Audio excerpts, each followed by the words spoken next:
still think of the past. And too many fullness, day after day. Misery, and too many fullness, day after day. Your passion, take it from me.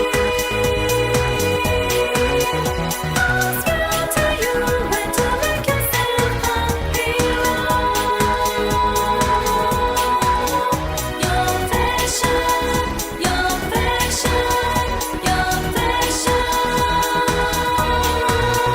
I swear to you, when to make yourself a hero.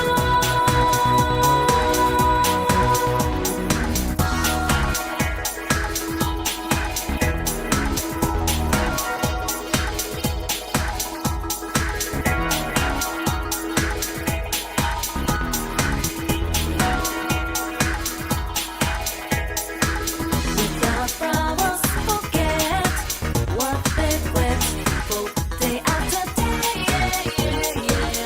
Without flowers, blossom in the stream of tears, they still think of the past. Misery, and too many fullness, day after day. Misery, and too many fullness, day after day. Your passion, take it from me. I swear to you, when to make yourself happy. Your passion, I swear to you, when to make yourself a hero.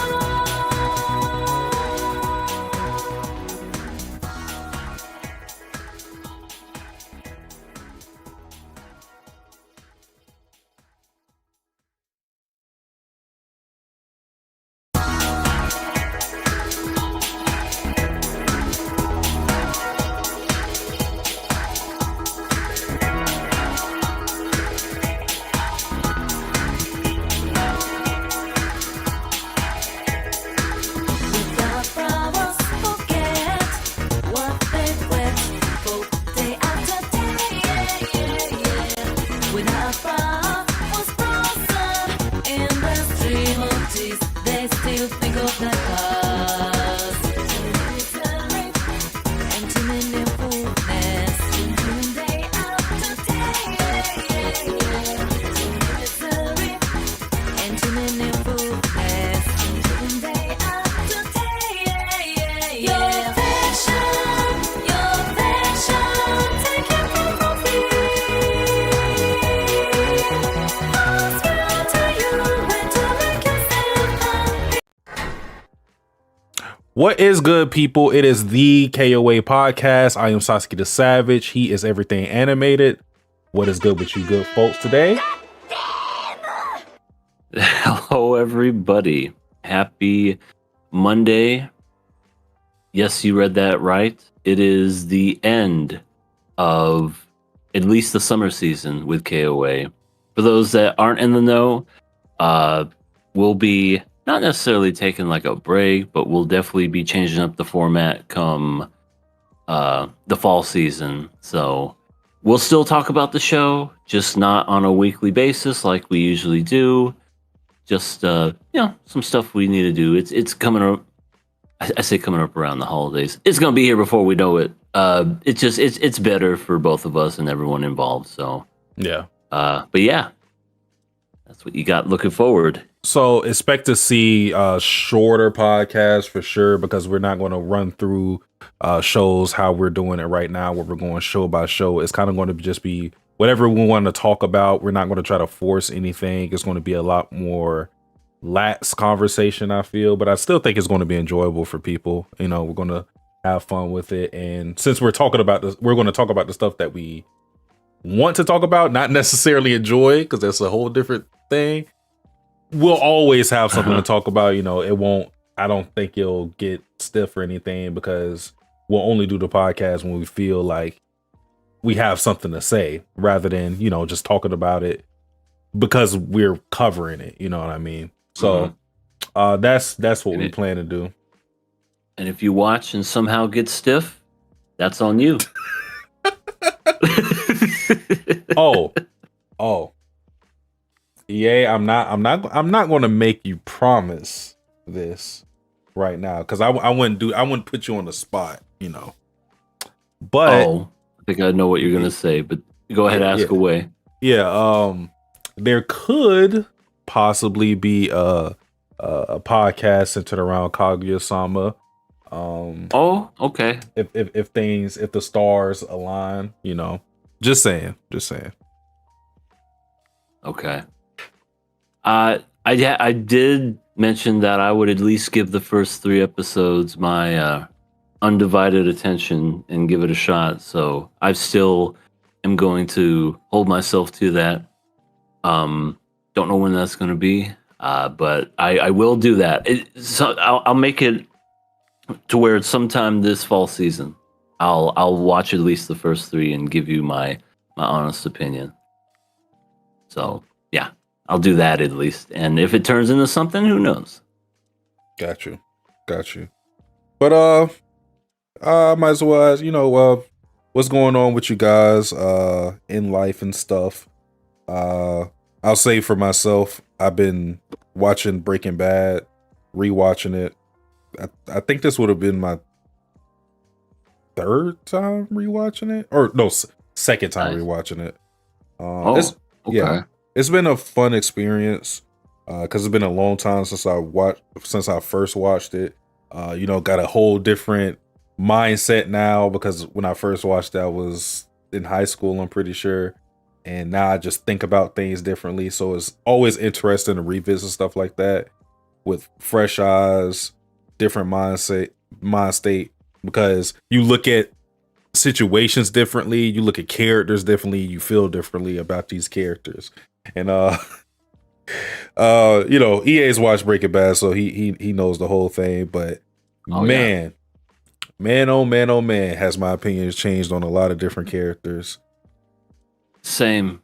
Like, I feel like I've watched the series 3 times from beginning to end. Mhm. And it's definitely different from when you first started to, how we end up now. I think the old saying is, maturing is realizing certain characters weren't the bad guys or girls, Mhm. that other people were indeed the bad characters. So it's just like, yeah, I feel the exact same way. It's funny. I almost equate that to just really good writing with the writer himself. What's his name? Vince Gilligan. Mhm. And he's just an amazing writer, just great director. And yeah, that was that's really well done. Yeah, it's been fun to revisit that show though.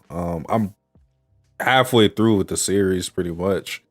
In the Yeah, I middle saw of you were season like on 3. season 3. Yeah, where Wow. I'm about to go to the Fly episode. No spoilers for anybody. But yeah, A lot of people hate that episode. I remember disliking it as a teenager as well.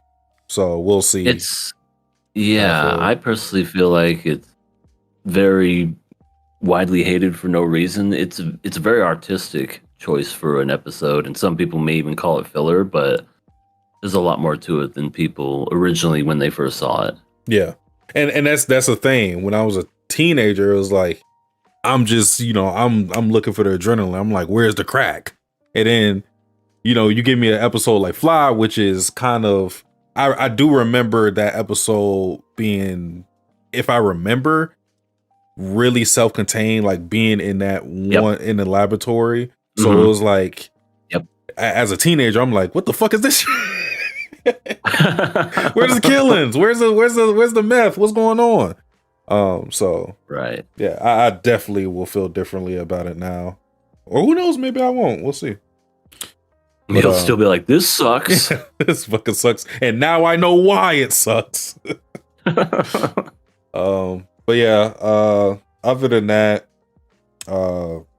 play Silent Hill F. got like 2 hours into it. So Oh wow. yeah. How did you like it?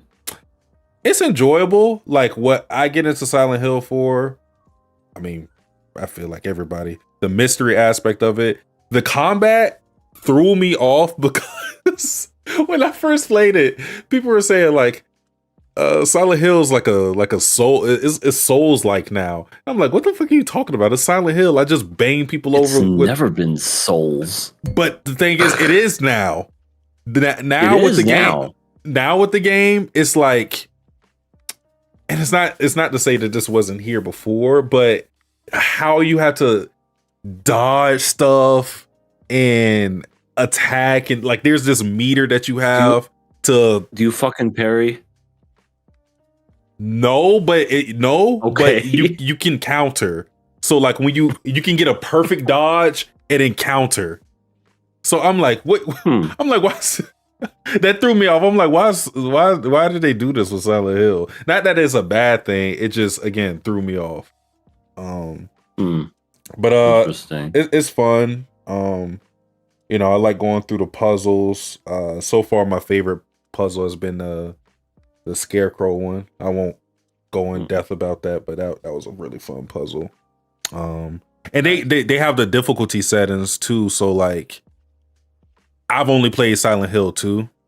So I don't know how it was with Silent Hill 2, but there's like 3 difficulty settings, and when you put on the highest difficulty, they really strip down the clues and make it to where like you have to be a detective almost to get stuff. I'm playing it on the second hardest difficulty because the hardest, I'm like, hell no, I'm not doing that. But it's a fun game. That's cool. Hello, Decrepit Storm. He says less content next season, but you guys definitely deserve a bit of a break after this long, and winter is going to be packed. Thank you, Decrepit Storm. Absolutely, winter 2026 is worth coming back for. That's going to be insane. Yeah, we're going to have a lot to talk about that season. Frieren, Oshinoko, Jujutsu Kaisen season 3. Yep, just to name a few. Yeah. So, anything with you, EA? As far as like life or news, anything. Life's been good. Just being a dad. Working a new job, learning stuff. Still doing my dodgeball things.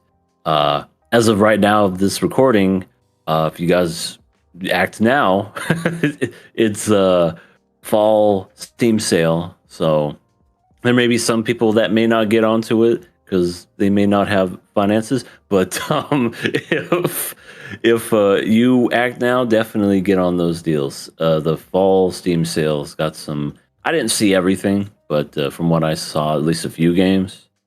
Pretty good discounts. So they always offer really good discounts around this time, and they do it seasonally. So after this, it's going to be the winter sale. Yeah, I kind of want to see. Let's see. Can I see what they have? Just go to the Steam and you should be 20% off. Doom. Oh, Peak is great. Rematch. Oh, Doom Eternal, I saw it. That's a great game.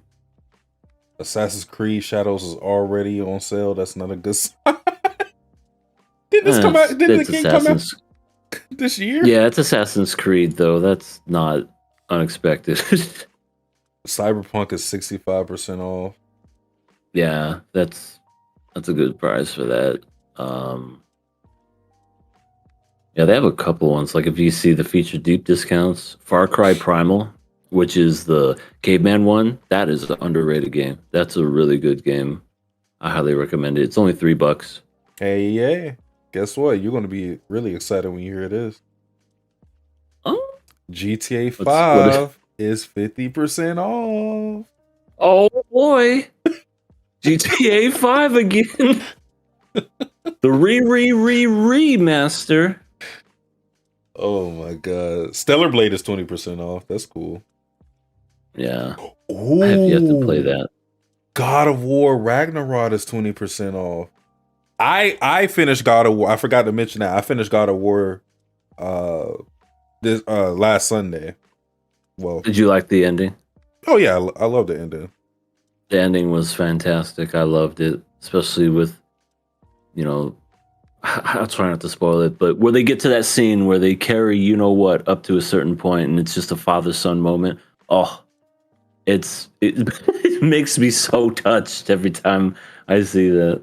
Yeah, I love the ending. I love seeing, big reveals too at the end, but just the Yeah. progression, Hmm. Kratos' character, Atreus and their dynamic, the relationship. And Oh, that was so good. I remember somebody in my chat asked me, like, who are your favorite characters in this game? I'm like, brother, there's not many characters I can really even Not name really. you. But that's not a bad thing. That's to say, I thought like for the cast that they had, it was really tight knit, and one of the characters, I thought they were interesting as well. I'm excited to see what I see from them in the sequel. I won't spoil anything regarding that, but Hmm. yeah. So I'm definitely ready to play Ragnarok, especially with the ending of the game. Like not the ending that you're talking about. I'm talking about the Yeah, no, I know which ending. one you're talking about. Yeah. The end, the what they call secret real ending. Mhm. Yeah, I know which ending you're talking about, but yeah, Ragnarok, that was pretty good too. I enjoyed it. All right.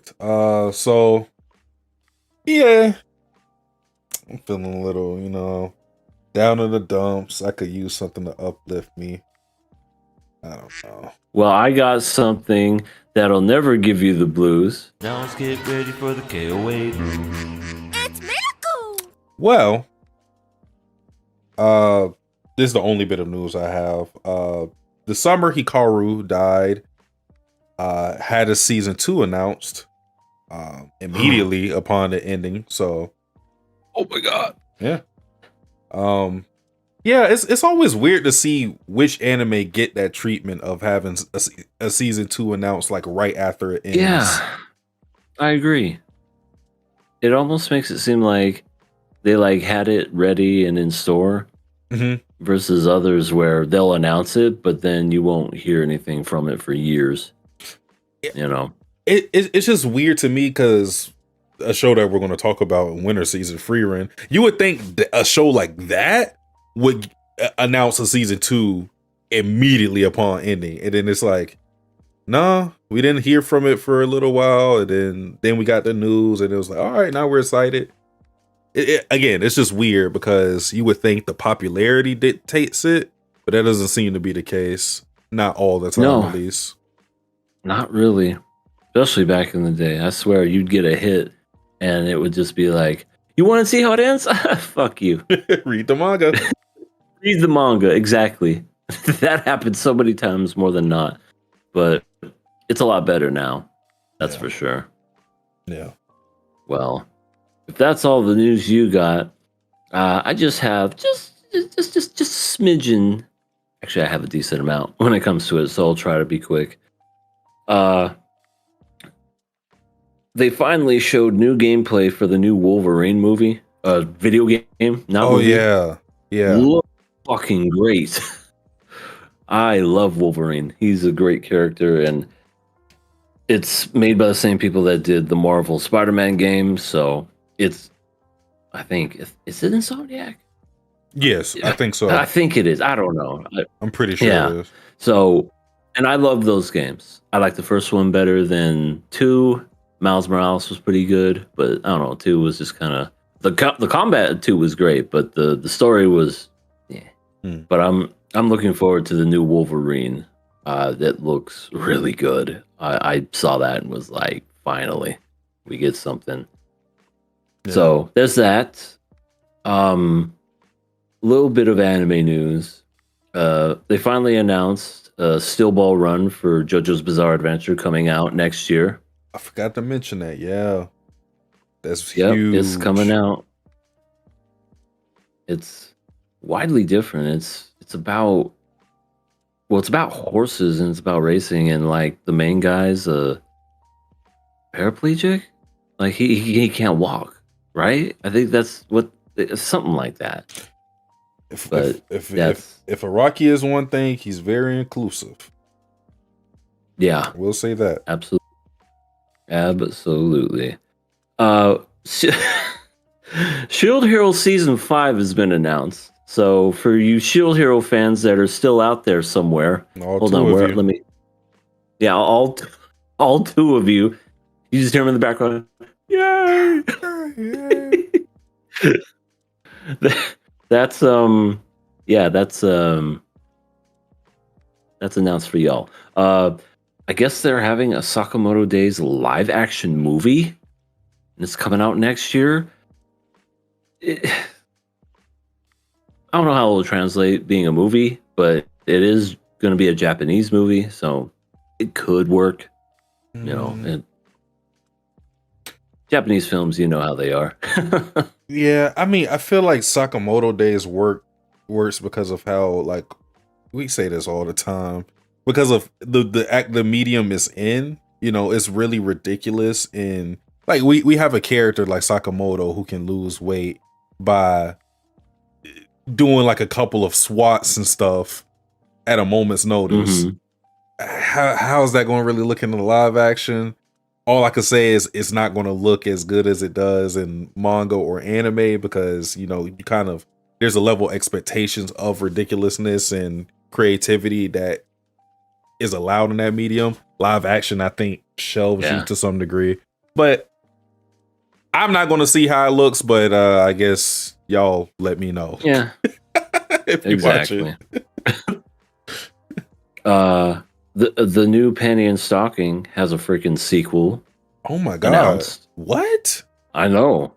They have a sequel coming out for that. I mean, it's been 15 years since that, and they're just like, we're ready. Gonna That make is more of it. crazy. So You wouldn't expect that Yeah, I show thought to it was- even go have 3 seasons, honestly. yeah, but I mean, it's there. I guess people wanted it, so got more of it. So there you go. I still have yet to watch any bit of the new season. Thinking But of now that it's out, maybe I'll give it a watch. thinking about it, that's going to be, I think his name is Hiroyuki. That's going to be like his longest running series, because the longest running series he had was, well, Gurren Lagann is like 26 Gurren Lagann episodes, was like 27. and then it has the Yeah. movies. So no, yeah, Mhm. Gurren Lagann is the longest, because Kill La Kill is 25 if you include the OVA. So yeah, Pain and Stalker is Right. going to be his longest running series. Crazy. Star Wars Visions gets a third season. If you're into that sort of stuff, I love season 1. Season 2 is not so good, but season 1 is freaking great. Volume 3, it's out there. Go watch it if you enjoy it. Some interesting news about the ever so popular Demon Slayer.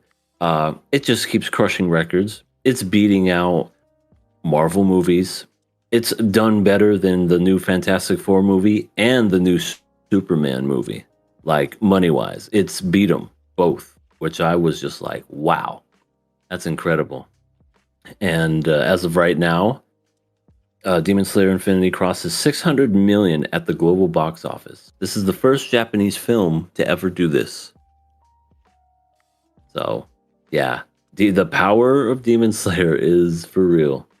Yeah. Absolutely. They're just printing money with that series. Yeah. Yeah, see, here it is. It's the 7th highest grossing movie of 2025.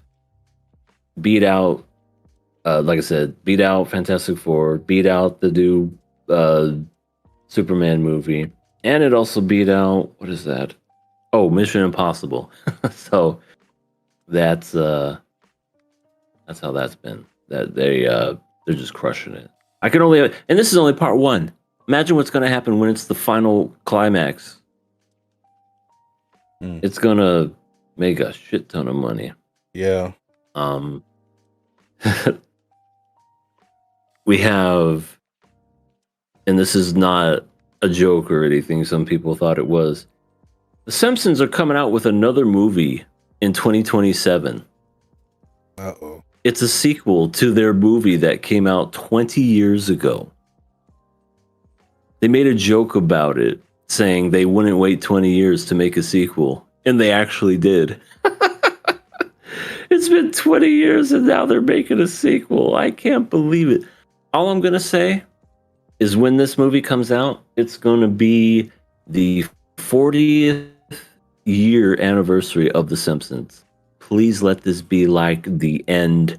Like this, let this movie be the final curtain of The Simpsons. I know they won't, but I feel like they should. It would just be perfect. Even though I felt like they should have did it 20 years ago, but that's neither here nor there. But yeah, Simpsons movie. If for all you Simpsons fans out there, it's coming July 2027. How do you end a show like The Simpsons? I mean, that's really been the whole talk this whole time, hasn't it? How do you end it? For me, because they, believe it or not, they've had hundreds of endings that could have been perfect and sufficed, but I don't know. With The Simpsons, I think the way that you end it is just kind of, it's just gonna sound cliche, but that it fits perfectly with The Simpsons. They move out of their house, pack up everything, walk around the house, memories, close the door, kind of like Fresh Prince style, and then just walk out and leave on a high note. But I say leave on a high note. That note's been gone for a long time. That note has been stretched. Okay, so in this case, it would be leave while you overextended your stay and just leave out with a fucking fart. Yeah, it's but I don't know. I love The Simpsons, but it's just like I loved them in the 90s. I loved them with their first movie in 2007. Like that to me should have been the way they ended their series, was with the first movie. But yeah. I always feel like with sitcoms, it's one of the more harder series to end, because I feel like with other genres, you have a clear goal in mind. With sitcoms, the object is to make you laugh, and even if there is a narrative being told, usually it's not one that has like a final destination in mind, per se. So I think a lot of comedies kind of struggle with where to end a series, because I don't even know if they have something in mind as far as an ending. I hope so, because people are retiring. People are literally getting old and dying on The Simpsons when it comes to the voice acting. Marge can't even sound like Marge anymore. She sounds like she's hurting her voice every time she talks. I honestly feel like this just needs to be an end. Just end it, please, for the love of God. Speaking of Silent Hill F, it's actually done surprisingly well. It's sold over 1 million copies in just 3 days since its release. And that's, for a new game, that's crazy. But it does have the the Silent Hill IP attached to it. So, I mean, it was probably always going to do well. But this one I'm doing wondering, pretty good for itself. how did the remake do? I don't know how people felt about the remake for Silent Hill 2. I don't know. That is definitely a good question. Oh my gosh, speaking of the Breaking Bad devil, 12 years ago on this day, Breaking Bad ended. Oh wow. Speaking of an ending, 12 years. Yeah, speaking of an ending. I don't know. To me personally, I thought it was a fantastic ending. Like, you couldn't have done better than that ending. Other people may have thought it was a little too perfect, but I loved it. I thought it was a really good ending. yeah, for sure. You know what I mean? Like they complain that, oh, everything just worked out. It was. Did you want it to end horribly? You know what I mean? You wanted a Game of Thrones? Come on. Oh my god! Don't remind me of that shit. Oh my god! What do you think I came all this way for? Oh, throw up in your mouth. I know. Just like, do you want something like that, or do you want something that whenever you look back fondly on it, you can go, "That was a good ending. I like how that ended." Yeah. Yeah. Well, Well, that's it for me. I gotta ask this, EA. You Oh no. you watching? You gonna watch the Strangers, Chapter 2? No, not really, because the first one I didn't even think was that good. Damn. Like, I saw that back when it first came out. What was that, 2008? Like, it was the late 2000s, and so glad they made a sequel after 17 years. But it was just too little too late at that point. Yeah, it's a, hello, I'm wearing a mask and I'm creepy and I'm going to kill you. It was so bad. Well, the thing is, you're talking about the original Strangers. They remade it. So Well, they remade it? they remade it 2024. They had No. Strangers Chapter 1, and now it's a trilogy now. Well, then I'm definitely not going to watch it now. I had no idea that they even remade it. Yeah, they That was a remade it movie last worth year. remaking? No. I didn't think so. Why would you remake that? Everybody hates it. And so they're just going to turn this into yet another franchise. Like, well, Saw and Paranormal Activity are gone. What else do we have? What's that one? Insidious. Oh, well, we can't make that every year. We got to make another one. Oh, I know. The Strangers. I just Reboot it. I don't understand how you make that a trilogy. Why a trilogy? You know, because you got to tell the absolutely wonderful story of these people wearing masks. Mask lady, mask man, other mask person. Mask dude. That don't say anything. They just stand there and stare at you while wearing a mask. Which Ooh, I think that was supposed real to be compelling. like, yeah, but I think that was supposed to be like the whole allure of the characters is that it's literally called the Strangers, where it's like you don't know what's going on in their heads. This could they could be anybody. This could happen to anybody. It's their whole thing is that they're mysterious. When you take off the mask and then you try to, because I guess that's what they're trying to do with these other chapters is give them more character depth. It's like, no, some characters don't need depth at all. Sometimes they just need to wreak havoc, and that's it. Did we need to know how Jason became Jason Voorhees? No, not at all. You know what I mean? He's a psycho killer, unstoppable machine. You know, that's all you need. Yeah. Yeah.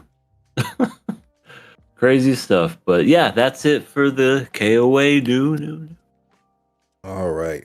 So let us get into the first show of the night, which is none other than My Liar Darling Season 2, Episode 12. It's a killer past week. We all were lied to. We all were deceived, bamboozled, led astray, and flat out disrespected. I want my money back. Where did my life go? She said it in episode whenever it was. She was walking proudly. She was, taking those steps going, I'm going to do it. I'm going to tell him my feelings. And I'm going to let him know how I feel. And we were like holding each other's hands going, oh God, this is happening. This is going to happen. Ooh. And what did we get at the end?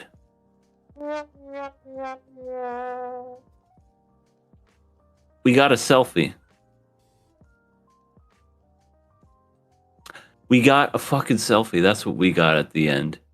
You know, we thought it was happening. We were getting ready. We were drum roll. It's like, oh, this is gonna happen. And then what we got was a giant fart. It was literally nothing worth your time. Oh, can we get a selfie? Oh, okay. It's so funny considering the other show we're going to talk about of like the Right. the contrast and like the whiplash of like subverting expectations. Because in my opinion, I think the other show subverted expectations and making you think, no way it's going to happen. And, not they're probably going to do this or that, and then it kind of just commits. And then this show does the whole pussyfooting around it, where it's like, is she gonna do it? Well, we'll wait until this ends, and then she's gonna do it. And then she hypes herself up and says she's gonna do it, and then she doesn't do it. Which, like, I'm not exactly mad or anything like that. It's just I'm mad. I think the issue with stuff like this is when you make promises that you don't keep. You shouldn't even really tease it if you're just going to do the whole fake out pretty much. Mm-hmm. Yeah, I agree. Because honestly, if you just take away that scene altogether, and just the part where she's like, "I'm gonna ask him out," blah blah blah. It nothing really changes. It's essentially the same thing, Mhm. because we already knew that she had feelings for this guy. She freaking loves Gojo and everything. So you didn't really have to set up this fake tension of, oh, she's gonna ask about after this photo shoot, because yeah, never happened. Yeah, it seemed like an arbitrary way to get us committed to whatever was going on, or like get us invested to the ending of this whole thing, which I don't think this show needed that. I mean, this show is just fun by itself. It doesn't need promises of they're going to get together by the end of this for it to be enjoyable. Like, sure, that's something that fans would want, but part of the want and the desire is because y'all are promising it. It's like we got Right. the whole Marin confession thing in season 1 over the phone, and then you get into this season and she thinks about it. So like that's progression, right? And she has to come to terms about like some of the things that she wants to do with Gojo. Like she had that whole thing of her thinking about having sex with Gojo, and it's like, okay, that's something. But then we kind of just end this season. I'm not saying we ended the season where we ended season 1, but it doesn't feel that we moved too far from where you would think, given everything that was said in between. Like you don't really know where Gojo and Marin stand as far as like the progression of their romance, and I think in part that's because they don't really show Gojo's side of it past like the infatuation he has with her. Like he obviously feels like we already had season 1 where this man dick was on titanium for Marin, so we get that. But we don't get like the inner monologue or the same level of inner monologue of Gojo thinking about romance and when he thinks of Marin. It's more like admiration for like her stunning beauty and stuff like that. So that would be nice. Because we did get a little bit of that in this season, where it's kind of like what you said. It is the admiration, because he looks at her as she's dressed up as that character, and right then and there he even says, he's just like, she's so beautiful. She's just I can't keep my eyes off her. She's just so gorgeous. And he feels other things whenever he does this to himself and hits his head. Oh God, Focus. she's so fucking hot. But yeah, I agree. There is no inner monologue of maybe I should ask this woman out. You think she likes me? I don't know.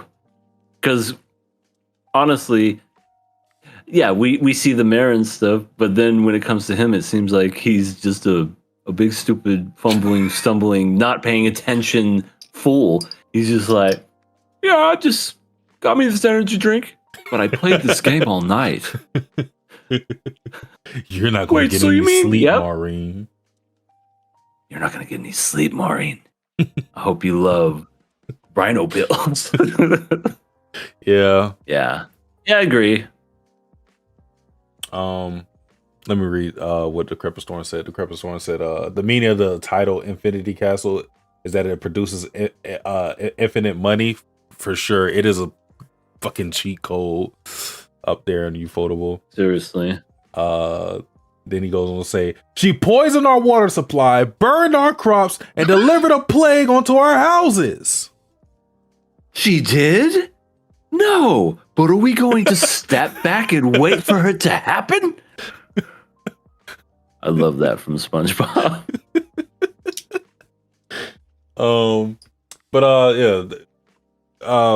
Going to the beginning of this episode, because we had the whole coffin cosplay enactment that they did, which was pretty cool.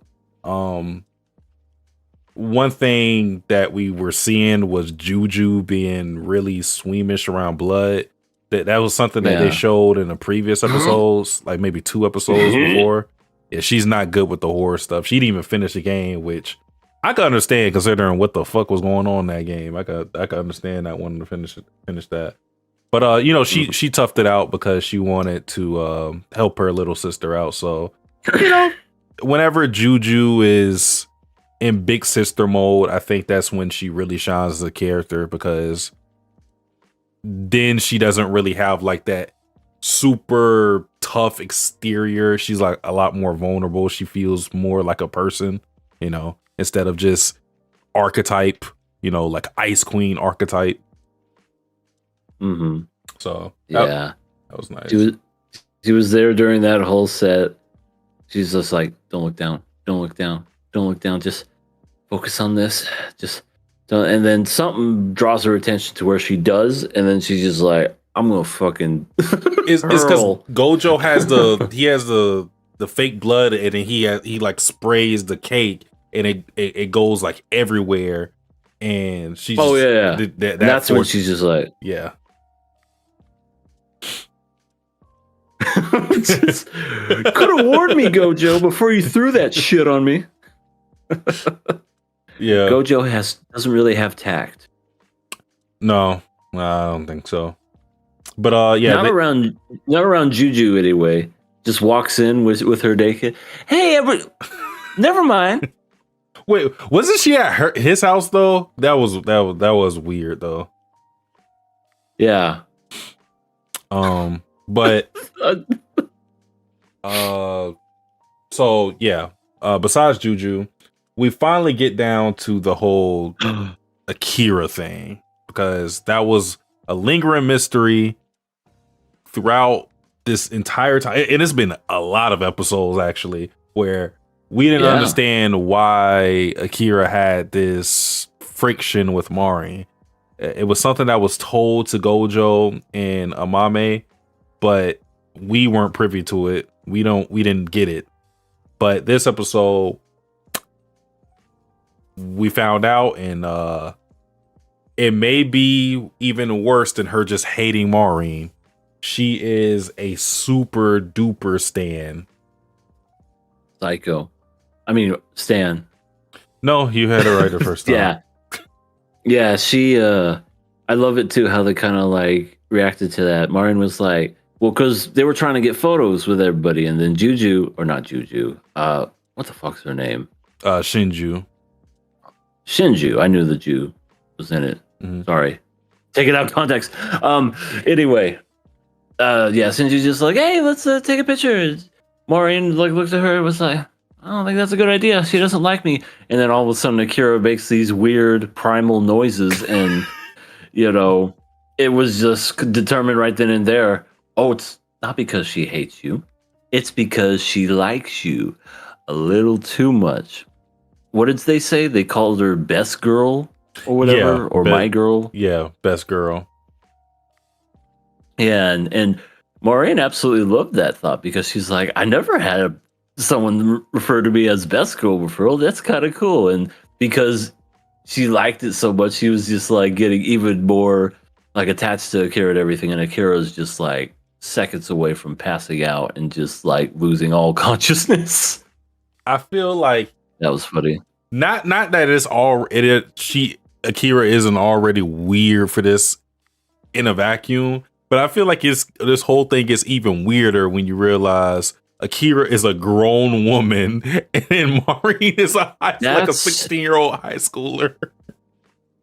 That is true. I didn't even think about that till you said that, but you're right. That is a little weird when you think of it. Yeah, because it's like now they're not doing anything sexual, so I'm not going there. No. But I just feel like even if you think of it as like a musician, you know, I would find it hard to be. I wouldn't be a super stan anyways, but I would feel a little weird if I was super standing over someone who is like a distance away from me in age, even if it was like regarding music.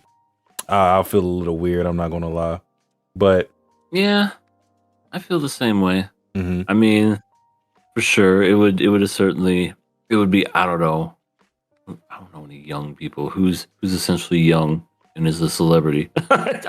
Anyway, whoever that individual may be, yeah, that would be somewhere. It's just like, I'm your biggest fan. I'm old enough to be your dad, but yes, I am your biggest fan. Yeah. But yeah, she absolutely adores Maureen, and now we see why she was holding herself back, because like you said, primal noises are coming out. She is howling everywhere. She is going full so psycho. That's the only thing to describe it. The friends are looking at her like, oh god, fuck, they figured it out. Please excuse our friend. Please excuse our friend. She may have taken some of your clothes while you weren't looking, and we need to search her pockets. Yep. Here's your underwear. Here's your keychain. Yeah, we can only hope she doesn't go to that level. But yeah, let's hope she's not Rudy bad. it's hard to get to that level. Yeah, let's hope. Not many people are Rudy bad. No, because I don't think I've seen a lot of pervert characters. I don't know if I've ever seen somebody have a panty shrine. Like, and they've kept it for years upon years. Yeah, like it was normal. and yeah. Anyway, but yeah, that was the reason why she quote unquote hated her. It wasn't because she hated her. It was because she didn't know how to act around her. She was just a socially awkward type of person. Yeah, and like there was like the moment they were recontextualizing moments. Like when there was a moment where Marin did something and she like held her face, and when you look at it without the context, it looks like she's just kind of like disgusted by Maureen, or just like turned off by her. Yeah. And come to find out, it's just her holding herself back from literally screaming everybody's ears off. So that I will say that did make it funny. I do feel this too is kind of expected, just with how My Dress Up Darling has been with a lot of the drama that exists, because this show is pretty drama free for the most part. Like there's nothing that happens where we look at it and then someone hates someone else, or like the most friction you've seen in the show has literally been with Juju. That's been the most that you've ever seen any type of like someone being an asshole. Everybody in the series are like good people for the most part. Yeah. Fuck you, Marin. Yeah, that's about it. And the fact that Juju calls Marin a bitch. But other than that, yeah, not really drama filled. No, not at all. And I feel like when you're expecting it to be drama filled, it turns out to be not so. Just like with what's his name? Amane dressed up as a girl. It's like someone's gonna say girls or guys can't be girls or something like that, and then Yeah. people are just like, "Wow, that's really good. Can you teach me how to do that? Mhm. You look great." Yeah. And in this case, you Oh. thought, "Oh, he hates her because she's a Garu or something," but no, she's just a complete psychopath. Yeah. And it was a good thing that she was hiding that. Because now I feel like she's lost all of her cool points. She really has. She's got black hair. She's got fucking sleeve tattoos. She's look at this badass character, and now she's a complete weeb, or like a stan, whatever you want to call it. And you're just like, no, it's all gone now. Yeah. It kind of reminds me of what happened with Shiro in Rock as a Lady's Modesty, where she was like a dom character, you know what I mean? And then come to find out, Otaha, please discipline me. Please step on me. Huh? A what? No, I didn't say that. Yeah, that's funny. The Creeper Store said, "Who's worse, Rudy or Kainuma?" Normally, Who's Kainuma again? yeah, the Fable, the rapist guy. Remember the guy who Wait, kept from like, the Fable? yeah, Hold Remember- on, Kainuma Fable. yeah, you'll remember when you see him. Oh yeah, the one that decided to float down the river. Yes, I remember him. Okay, I would yeah, have that guy was pretty bad. I would have but to still. I would have to say it would go to Kainuma just because he's actually put his see, this is the difficult part, because Rudy has also tried something with Eris and it didn't work, but Kainuma had a whole kit. I don't know if it gets worse than that. He had a duffel bag where he had like a handcuff, tasers, all this. I'm like, yo, he was on a different level. And he was determined. And when he didn't just straight up do what he wanted to do with old girl, he had the cameras in there. So yeah, he's pretty horrible. Yeah, they're both pretty scumbaggish, but yeah, Kainuma is pretty bad. But at least he got his comeuppance. Yeah. Rudy, he got rewarded. That's what he got. Yeah. But then I think about it's harder than I think, because then I think about Rudy and the Beast Girls and having them pee themselves because he kept them confined. Tied up and going, nope, can't get it up. Let me try this one.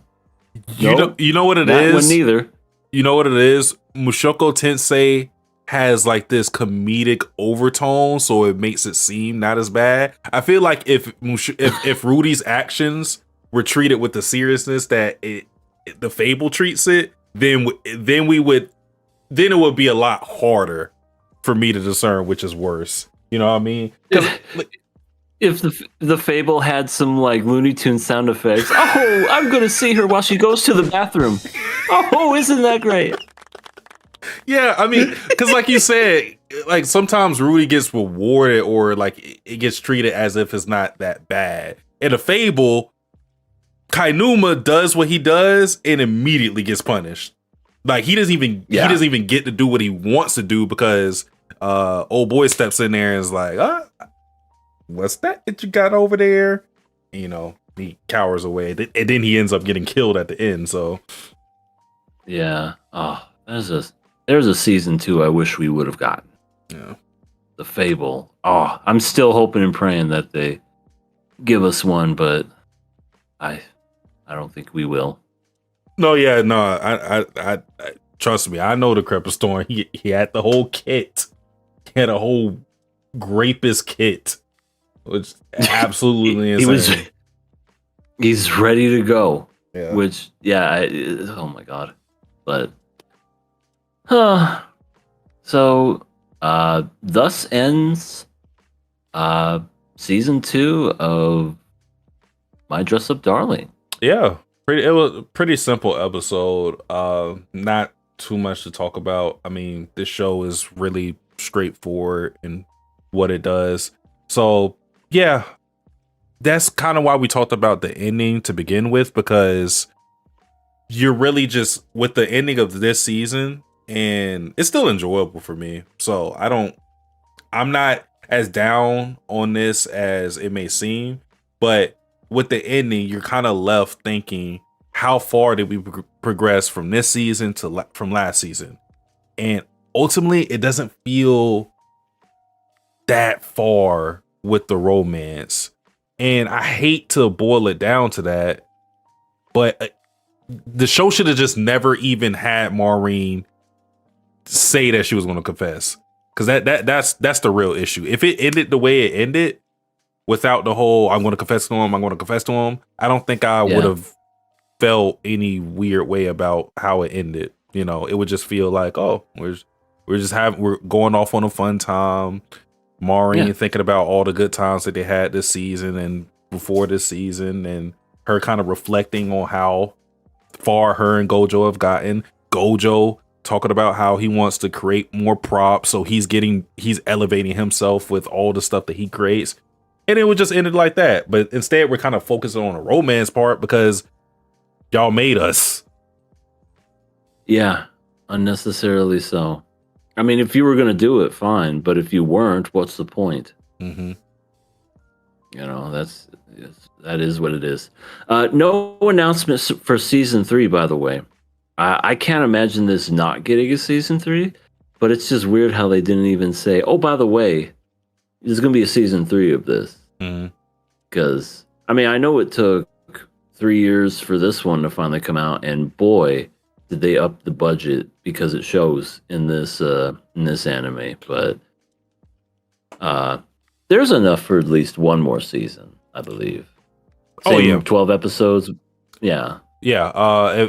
If this show had another season, that would be the end of the series. Season 3 would be the end. Yeah. Yeah. So even though there's no announcement, I'm pretty sure they're going to make it. They'd be crazy not to make a season 3 out of this, especially after the way it ends. Mm-hmm. That would be something.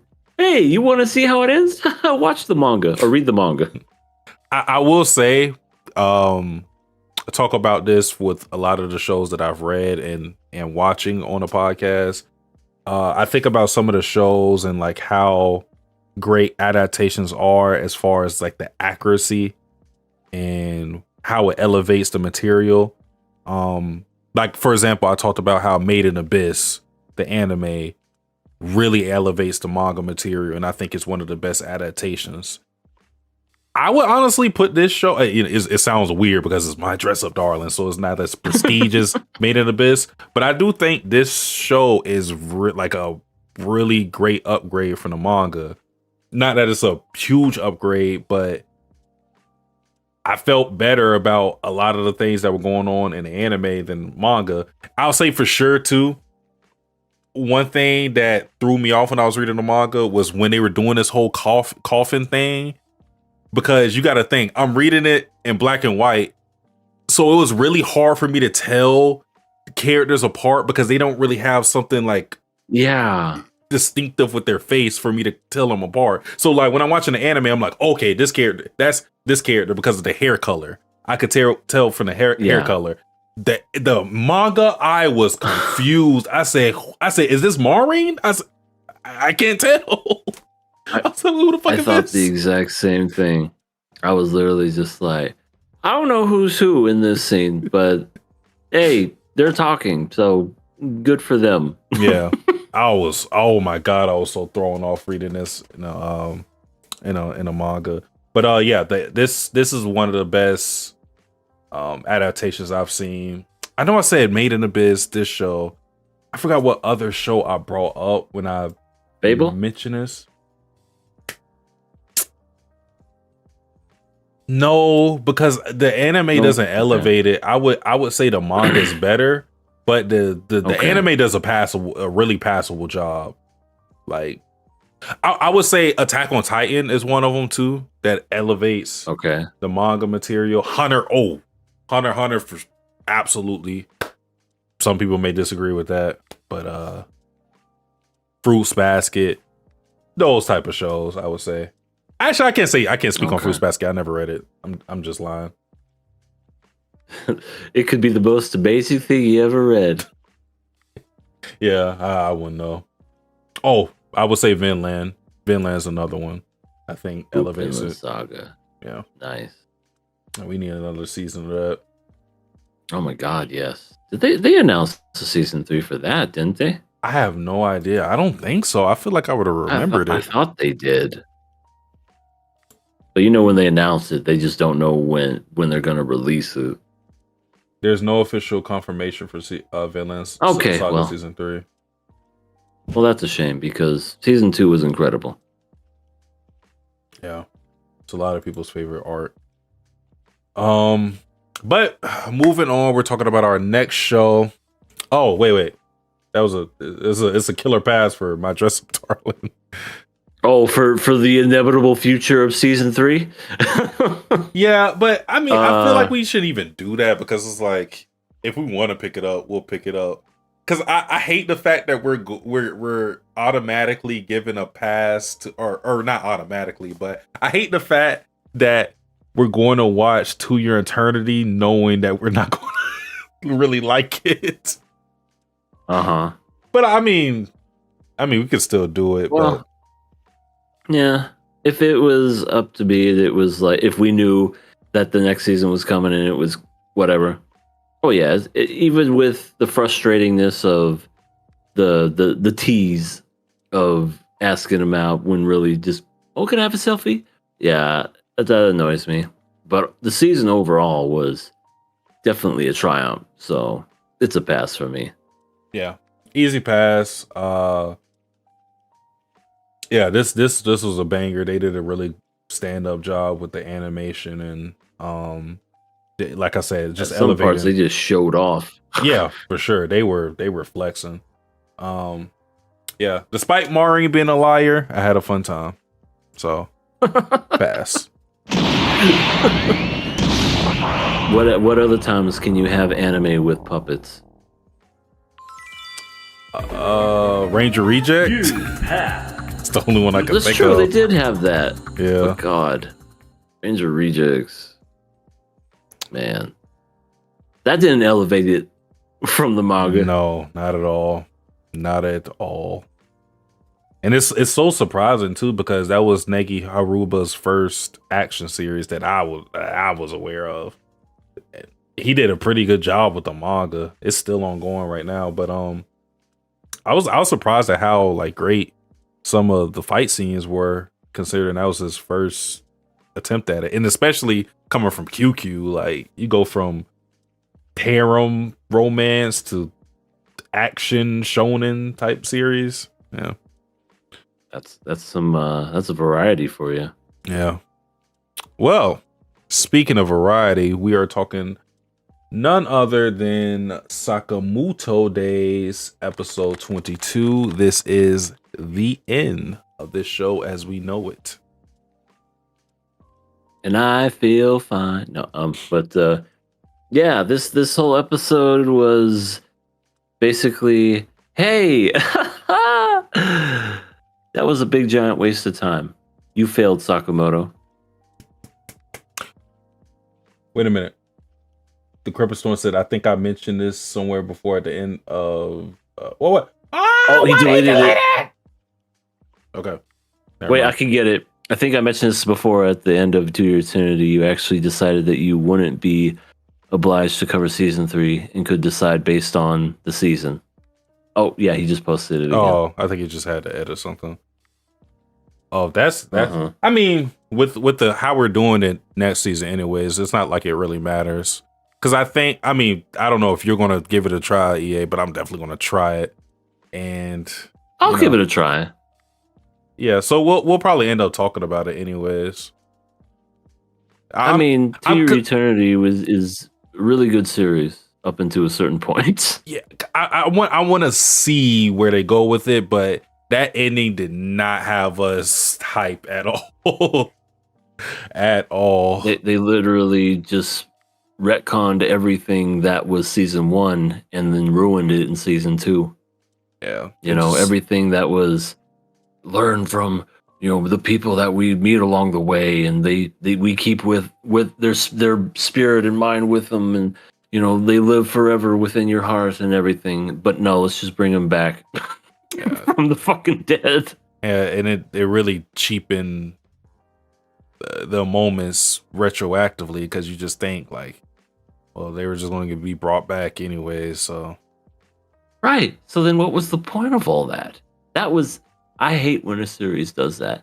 That where a certain thing happens and it makes you go, what was the point of all that? mhm. You know, what if season 1 didn't matter and we did this in season 2, what was the point? Oh, I hate when shows or movies do that. Yeah. But But anyway, yeah. So yeah, we- Sakamoto failed. well, okay. He's a failure. He failed, but they rigged the game against him. Which I thought the rule was just kind of stupid, because the rule is if you have a bounty on your head, you can't enroll. And I'm like, okay, but if someone just puts a bounty on me, what am I? So someone could just keep me out of the school by saying, "Hey, I want him killed." It's not even like a Right, certain that amount. seems- It's just if you have a bounty on your head in general.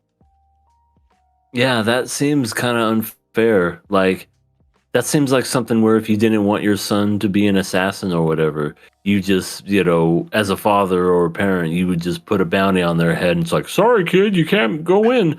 What? What do you mean? Someone's got a bounty on your head. What do you mean? And then they show it, Dad, or something like that. Oh, yeah, it makes no sense when you think about it that way. Mhm. It's like, who cares if he's got a bounty? Does this mean he's a good person or a bad person? Maybe we take that into consideration? They must be a really good assassin if they have a bounty on their head. I'm guessing like the whole thing is like the school doesn't want any outside trouble. Like they don't want someone coming on the outside trying to assassinate one of the students and causing troubles for everybody else.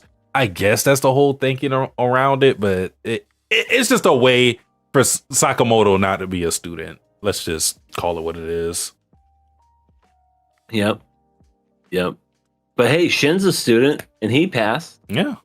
He's in like Flynn. Mm-hmm. And he's smoking cigarettes in the bathroom, just doing like Isn't shit. he an adult? Yeah, he's 21.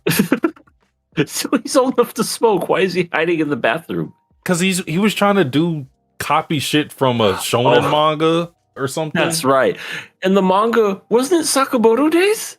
It said it was But like, it was like spelled Sakamito yeah, like Mito Day? meat. It was like Sakamiti days or something like that. They just replaced the He's O's reading with his an I. own. He's reading his own manga. He's very meta right now. Yeah. But even before that, we were speaking of fangirls. We had Torimaru, who had her wounds tended to by Sakamoto, and then she's like, "Who the fuck is this fat ass?" And then the proctors, you know, basically reveal that this Sakamoto is the actual her Sakamoto, and it crushes her dreams. She is distraught. She doesn't even know what to do anymore because her goat is fat. She's I don't even know what the word is, but she's a bad Fair person. weather.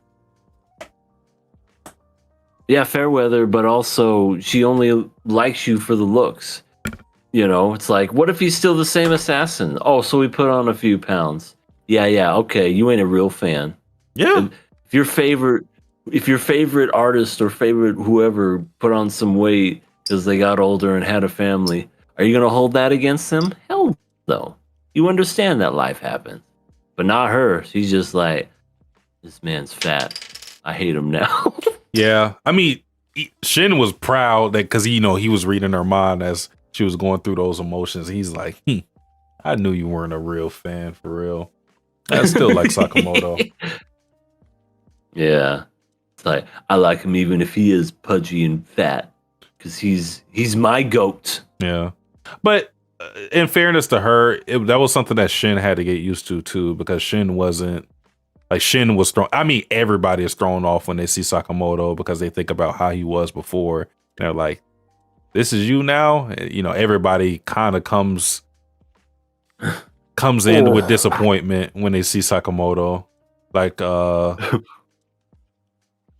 forgot the dude's name. It was the hard boiled guy like him because he was a fan of Sakamoto. Yeah.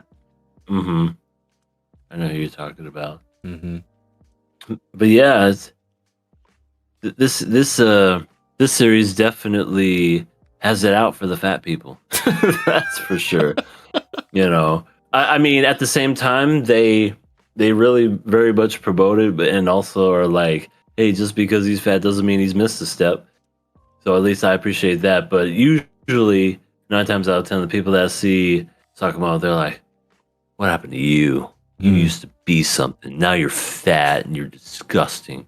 You eat pork buns. How dare you? Until they get their ass handed to them. Then they're like, I was wrong.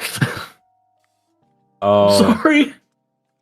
I thought it was funny. We were talking about Shinaya and like him waking up and just being in excruciating pain. And not only was he in excruciating pain, he woke up just to hear, hey, yeah, we're going to hand you over to assassins and have you executed.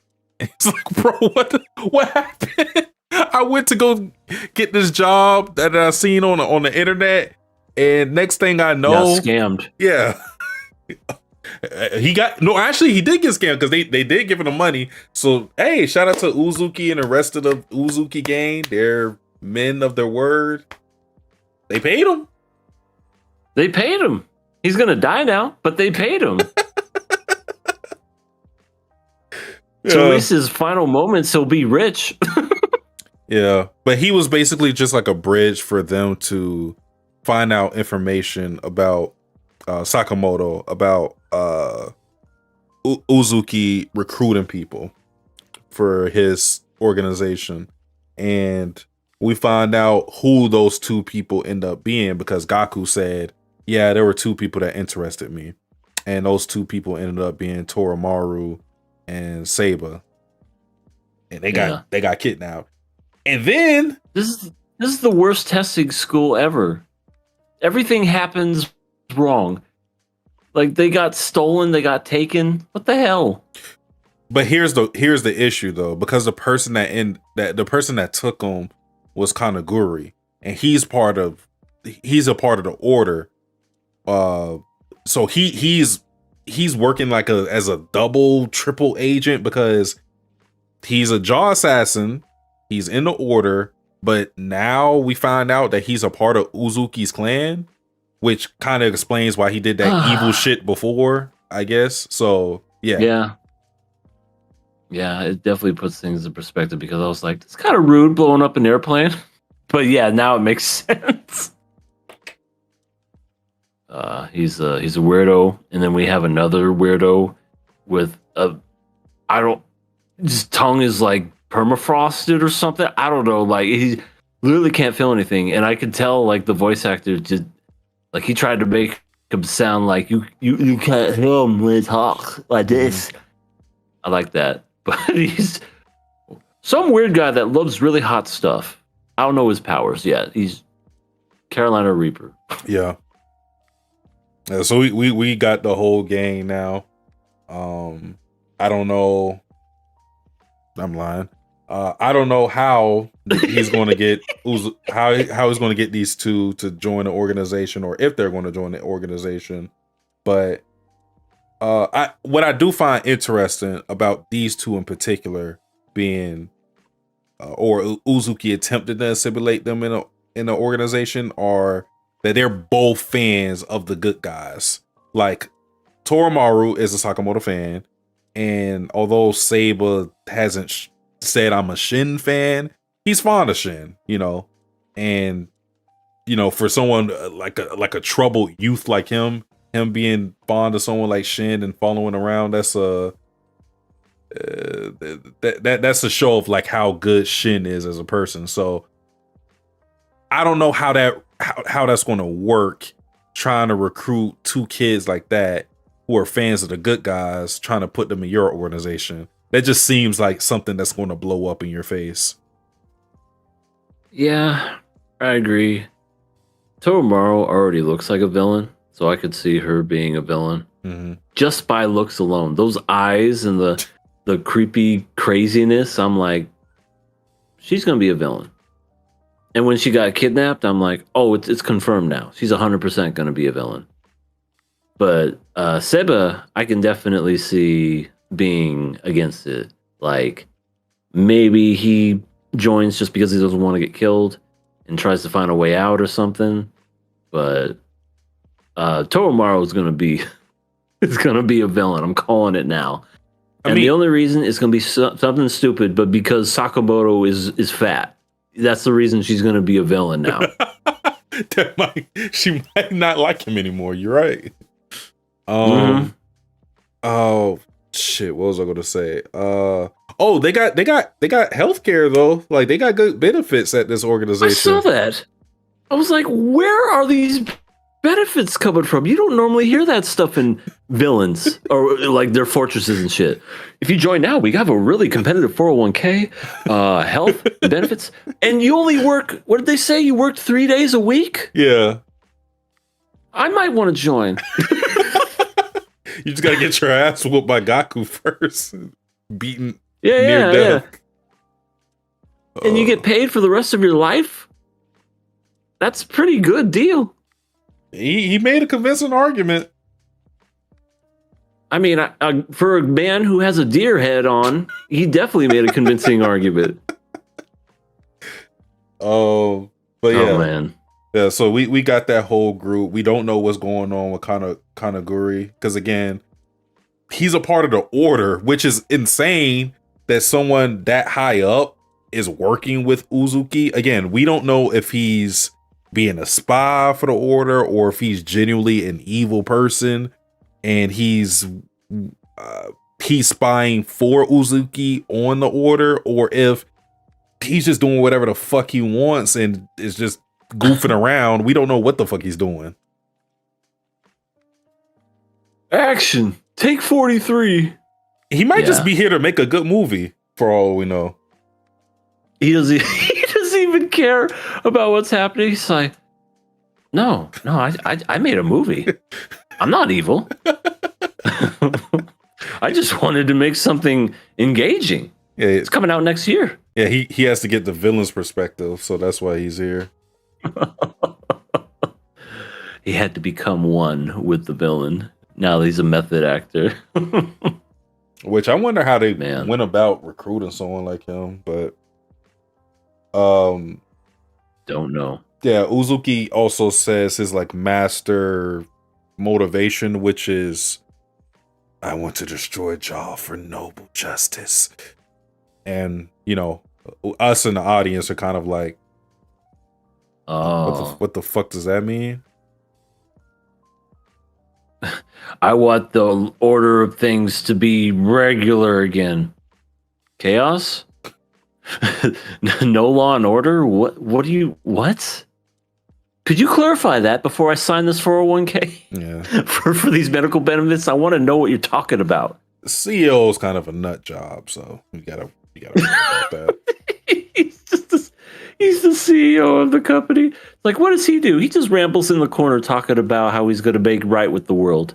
Oh, injustice and things like that. It just here, ignore that. Look, see, sign here. It's like when you join Team Rocket. It's like you just kind of got to accept the boss is just some weirdo like Norman who just sits in one area stroking his cat all day.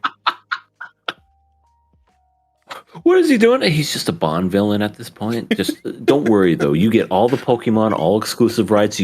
Everybody has their own R and their own Meowth. It's all good. All right, outfits are pretty cool. Matter of fact, and if you just so happen to be named with a J, that's a plus. I want to see if there's some Team Rocket merch. I would rock some Team Rocket merch. Oh, I bet you there is. There's a cup. I bet you. Haven't even seen it, but I bet you there is. Yeah, I need to look into that. What was I gonna say? So now rewinding to Sakamoto failing. So Wah, wah. he's like, all right, what do I do now? And that's when Nagumo comes in there, laughs in his face, fucking hilarious. You fucking suck. It's funny how much you can get him pissed off. Sakamoto's usually like calm, like he does have those moments when he kills people in his mind, but Nagumo gets him pissed off very quick. Yeah, I don't know. He pushes his buttons. Yeah. But he has the brilliant idea to have Sakamoto disguise himself as a teacher using the image of his wife. So that's what he ends up doing. He is now a JCC teacher. Miss Sakamoto. I saw that and I went, okay. I've definitely seen this in other animes before, where the guy dresses up as a woman and teaches a class. It's just a matter of why choose her. It wasn't like it's not a necessary part of the plan, because Nagumo was like, I have a plan, and he's just staring at her, and it's like, wait, she's looking like, the fuck, the fuck I gotta do with this? I didn't do anything, but yeah. Now Sakamoto has once again lost a female now. And it lasts 24 hours because if he doesn't find what he needs to find within that time, he's gonna get fat and turn into a dude again. So yeah, get ready for that whenever the season comes out. Yeah, because that's normal. I don't know what type of voodoo they do in this anime. Yeah, I don't either, but yeah. That's kind of where we left off. We see, Shin there, who, by the way, out of all the applicants, got number 1. Good for him. Yeah, goes to show you how qualified he is because he gets beat up a lot in the series. But if we're just talking about a normal assassin, yeah, he's like leagues above a whole bunch of other people. It's just that he's fighting a lot of seasoned people. True. Yeah.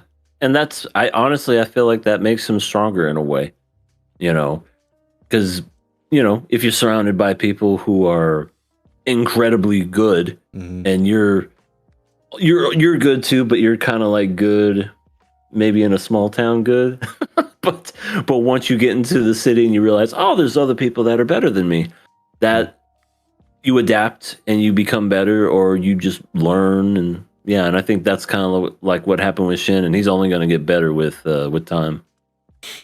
Yeah. So Shin's there, blue hair's there. Oh yes, Looking almost got killed her first day. By the way, it's a good thing she didn't take an extra step, or she would have got shot in the face. Oh, that's what you meant. I thought you meant what happened later. But yeah, that too. But because I was going to say, I don't think she would have died from that. No, yeah, because she was going to kill the other guy. That's why Sakamoto had to step in and beat his ass, because she's psycho brain whenever she's trying to counter someone. All I did was just graze his neck. Come on. But I thought this was America. I mean, it is an assassin school, so you would think like they wouldn't care too much about you killing other students, but and didn't they kind of prelude to the fact that people die all the time at the school? You know what it is though? I think it's a discipline type of thing. Like they want to raise up assassins, but not like loose cannons. So it's like you should, if someone happens to die because I don't know, they're just weak or some shit, they'll allow it, but we don't want you to allow it. Yeah, we don't want you to intentionally be bloodlusted, because then you're not really an assassin. You're just a murderer, which there's overlap, but it's not the same. Okay. Yeah. Yeah, so Sakamoto's there. He's a girl. Dude looks like a lady. Dude looks like a lady. And then it ends. And then there's kind of like a after credit scene where it almost feels like a mini preview of what the next season's gonna be like. It was. They But showed my girl briefly. well there you go. But they I don't think they've announced season. What is this? Season 3, season 2. They didn't announce the next season of Sakamoto Days, and I feel like it did well. Mm-hmm. I feel like overall people liked it. I know I did. I loved it, Mm-hmm. and I think they'll make more. It's probably just going to be a while until they do that. Yeah. This don't have anything. This is not an important scene at all. I just found it really funny with Osaragi when they had the lottery tickets thing, because they do like weird stuff to get their missions, and she won won 20 grand. Yeah, and then they were like, "Oh yeah, go ahead and treat us to dinner," and then she's like, "No, I spent this with my own money." And she was like, "I literally seen the Nagumo pay for your ticket. What are you talking about?" I like She's incredibly Osaragi. strong. Yeah, But man, is she a liar. She was going to steal the money. I paid it for... But what do you mean? You didn't pay for shit. That's funny, though. yeah. I mean, I like the Order in general. But they're a really fun group. But those three in particular are pretty much the fan favorites, I would say. Takamura is also like people love Takamura as well. But yeah, that little group of Osaragi, Shishiba, and Nagumo, I like that group. Nice. But that's about it for Sakamoto Days. So don't know if I we're getting enjoyed another it. season. Yeah, it was enjoyable. I'm still saying the manga's better, but that's not a bad thing because anime still set out to do what an anime is supposed to do, which is get people interested. You know, I think this is going to make a lot of people interested in a manga. So even if there isn't another season, you know, it'll pick up a lot of readers and a lot of new fans, especially with this being a Netflix anime. People are already cosplaying as Sakamoto because you can be a big, heavy-set dude and just put on the outfit and get that apron. Yeah, exactly. And just wear the gray wig, put on the little mustache and glasses, and you're complete. Yeah. We got an inclusive Yeah, cosplay. Happy for its success. That's for sure. Yes. Well, speaking of being happy about some series success, that's the end of Sakamoto Days. We now have Kaoru Honda. We are talking about episodes 12 and 13, and this is the end of this particular series, at least for now. Yep. And let's start with episode 12, the dreaded beach episode. Oh no! Wait, you mean this was a beach episode that actually was good? And didn't involve any kind of weird fan service? Huh. Okay. Yeah, it's they had some fireworks going off at the beach, but even before all of that, everybody your notes are fantastic. Glutton Gladiator. Yeah, Kaoru and Usami were just going around just picking apart every fucking restaurant they came across, like termites, cartoon termites, just It's like those nematodes in SpongeBob. Still hungry, still hungry, still hungry. Yeah. Thirsty. Yeah, that is a terrible duo for anybody that is hungry. or has money or lack thereof. Yeah. Because if you're the one paying for stuff, Jesus. you're gonna go broke after a certain period of time. Yeah, It's like, they can we get that? Sorry, fresh out. bottomless pit of stomachs those two have. Good thing they're not a couple. They both of them wouldn't get a word Yeah. in edgewise. They'd just be shoveling food. Yeah, and they'll both be broke. Yeah. But yeah, this episode centered around Subaru and her hesitation with joining in on the fun with everybody else. Because Subaru, as we found out when we had that episode where she was spilling her guts to Kaoru, we know that she's a very insecure character, so she's not one to take things for granted. For one, I think a lot of times you kind of need people who are brutally honest with her. Someone like a Usami, someone like a Saku, someone like how Kaoru can be for her, to reassure her, because she always has her doubts about her standing with other people. This is the same thing we seen with her and Kaoru, where she was like, she thought of herself as a bad friend because of her talking to Rentaro and telling him to stay away from her. And in this episode, she was thinking that she wasn't wanted in this group because a lot of different things. For one, she's not really that social. Two, she has her issues with men. That still is a thing, but I think she's made strides and steps to bridge the gap between this group, because they're genuinely good people.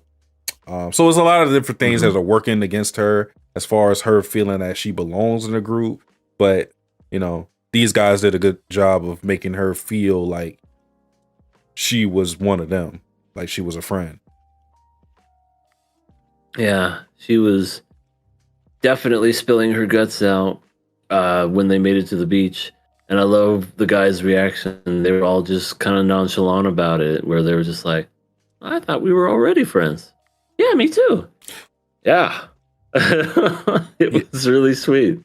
Yeah, and we've already said this before. They're definitely, if anybody had any doubts before, they're definitely teasing like a Saku and Subaru ship, because it's different instances. But for one, they both were looking at the donuts.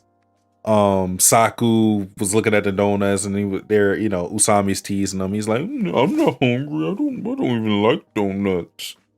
And What are donuts? Donuts are horrible. yeah, they just fucking suck. And then Subaru likes donuts as well, so it was already that. And once I saw that, because Saku looked back at Subaru looking at the donuts, I was like, he's gonna fucking buy her donuts later in the episode, and he ended up doing that. But the other scene I was thinking about is when he splashed her with water when she was spilling her. It was funny because she's spilling her guts, and then out of nowhere, just like, shut the fuck up. But Shut like, the fuck up and take this splash. yeah. But it was like his way of trying to show like things between them can just be casual. Like they're all playing in the water, so it's like he's trying to include her in the fun. He's treating her just like how he would treat his other friends, because he already considers her a friend. Yeah, and she she fell in the water and was happy go. No, that's what happened. Fucking Kaoru was like, get closer to the ocean, pushes her into the freaking water, and she falls. Yeah. And she's like, Subaru, I'm sorry. And all she could do was just kind of like laugh at that point. She's just like, you fucking idiot. But I'm having fun. This is great. Yeah. It is good to see them all, get along and stuff. But I really want to see them have more, and I mean like all of them, the Chidori boys and Kikyo girls. I want to see them have a more casual relationship, where they're referring to each other by their first names, and for them to stop fucking apologizing to each other. They apologize for everything. They'll apologize for they'll both be going for the same popcorn bucket or something. They'll be like, I'm so sorry, I didn't mean to trespass on your want for the popcorn. I am my whole existence was a mistake. I'm deeply ashamed. I feel like that is the whole Japanese culture too. It's just always apologizing. It's in the vernacular at that point, but it's a form of just being polite and whatnot. And at that, at a certain point, I agree. You're just like apologizing. Eat the fucking donut. Yeah. eat this. Take splash. Have fun. Let's get some fireworks and shit. But yeah, I agree. Everybody stop apologizing for apologizing. Damn it! Everybody, let's have a great day and have fun. I think they're getting there though. It's just Slowly but surely. yeah, it's a work in progress, especially for someone like Subaru. Like I said, she already has her issues with men because of her past, so this is not something that will come to her easily. So Yeah. it's a Your hair is white mm, and ugly. you're making fun of her trauma, EA? Piece of shit. I am a man after all. Oh, that is true. That is true. She had a point. Oh. She's like, you'll always be the same, no matter who you are.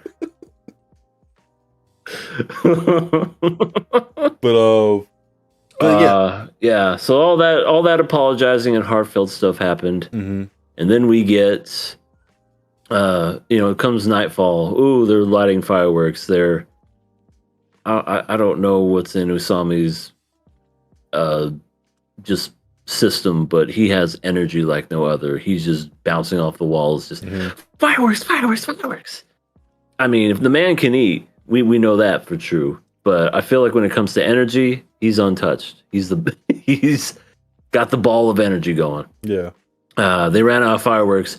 We still got sparklers. No, I want more. I want more. Yeah. Okay, well, let's go get some fireworks. We'll stay here, said Kaoru and Yeah. They just conveniently leave Rintaro. and Rintaro alone. Yeah, that's some good wingman stuff right there. I'll tell you what. Mm-hmm. And Yeah, so yeah, this thing was surprising because normally when you have these things, it's always the same. It's happening when the fireworks are going off. How many times have we seen this? Confession happens. Firework sound. more than I can count on my hand. Firework sound blocks it. Other person doesn't hear. Confession null and Say that void. again? Yeah. What? This time, the confession happened. I guess it is still technically during a firework, but a little different this time because they go smaller, sparklers. And this time it isn't a I love you, it's a I like you. And it's heard. It's said very small, but it's heard. And it isn't immediately taken back upon saying it. Because that's another thing that happens too. Now, he apologized for it being awkward, but again, he didn't take it back immediately. Oh, that was a mistake. I was just in the moment. He didn't do that. Which I'm like, I was here in the moment. I saw your cleavage, and I said what I said. Yeah. When I said I like it, I was talking about the movie. Huh? Yeah, Pennywise, the dancing clown. No, okay. Anyway, so what kind of cake do you like? Yeah, that happens, and it's like, okay. I know. From that point, you're kind of like, all right, are we going to build on where do we go from here? It's one more episode. Where do we go from here? Is it going to be a double down, or is it going to be one of those things to where Because usually when this They take it back. yeah, either they take it back or this is the moment in most romance series where something dramatic happens that Oh my gets the God. person to not My grandma's in the hospital. dead ass. Like something like that would happen. Mm-hmm. Something would happen to basically postpone them answering to the confession. Something. This is usually the time where either you get a love rival introduced, another one, or something dramatic in the family happens. And neither of those things happen. In fact, when Taro goes to call Kaoru and he's like, I want to talk about what I said. He doesn't take it back. He does apologize for it being awkward, but says, I want to talk about it. And for that point, you don't know where this is going, but you're like, okay, where do we go from here?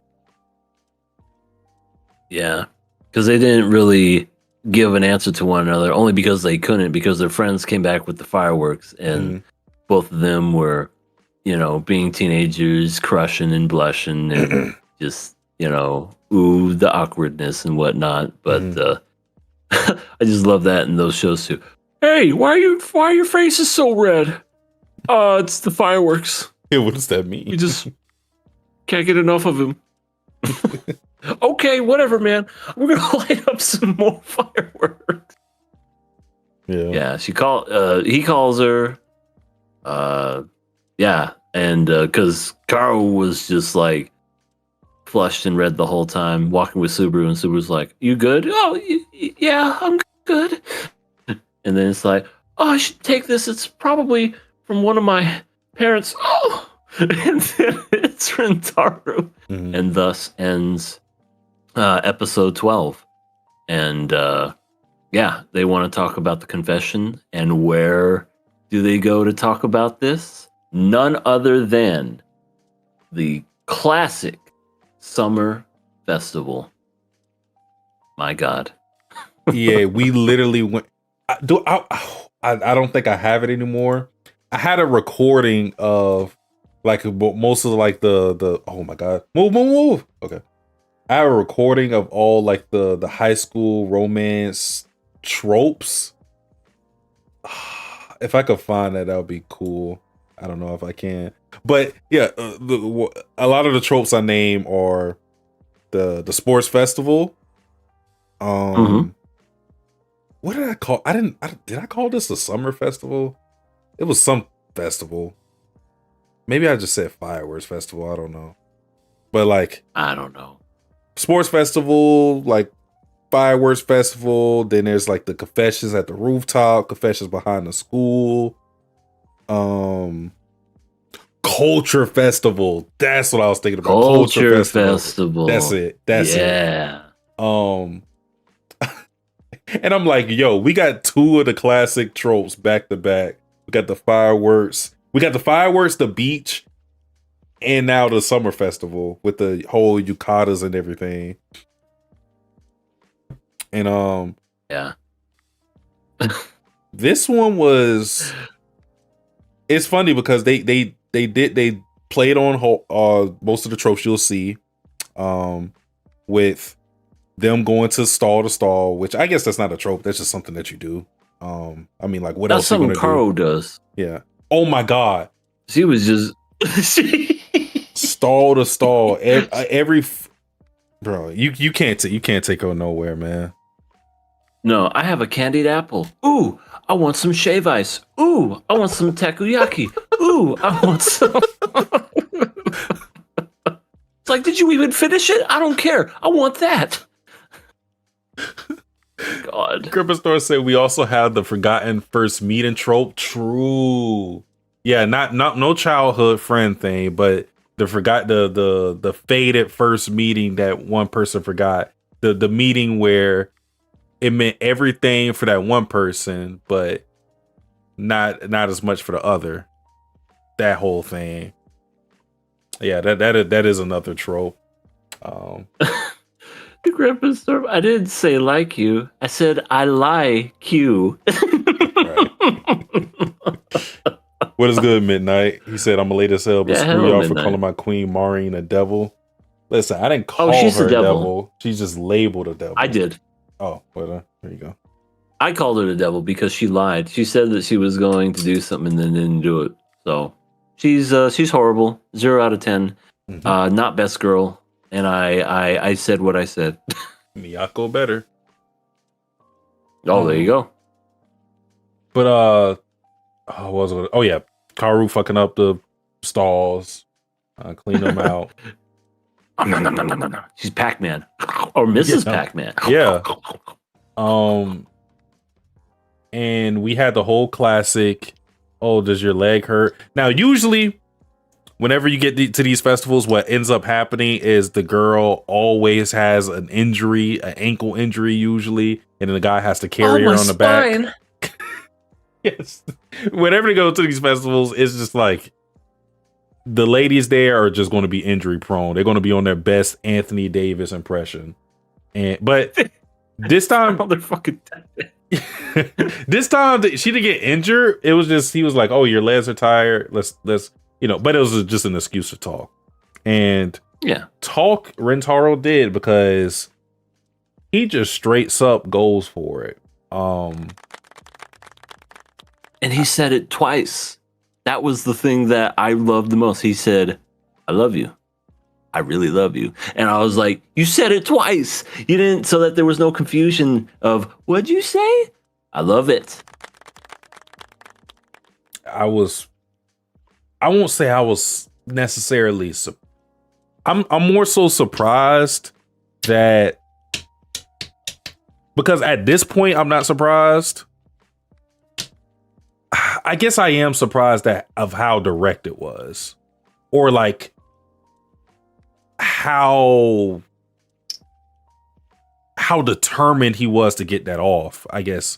I'm not really surprised that he confessed. I'm more so surprised of like how he did it, of where it was like very clear, nothing left up into interpretation. It wasn't over the phone. It was in person. He invited her out.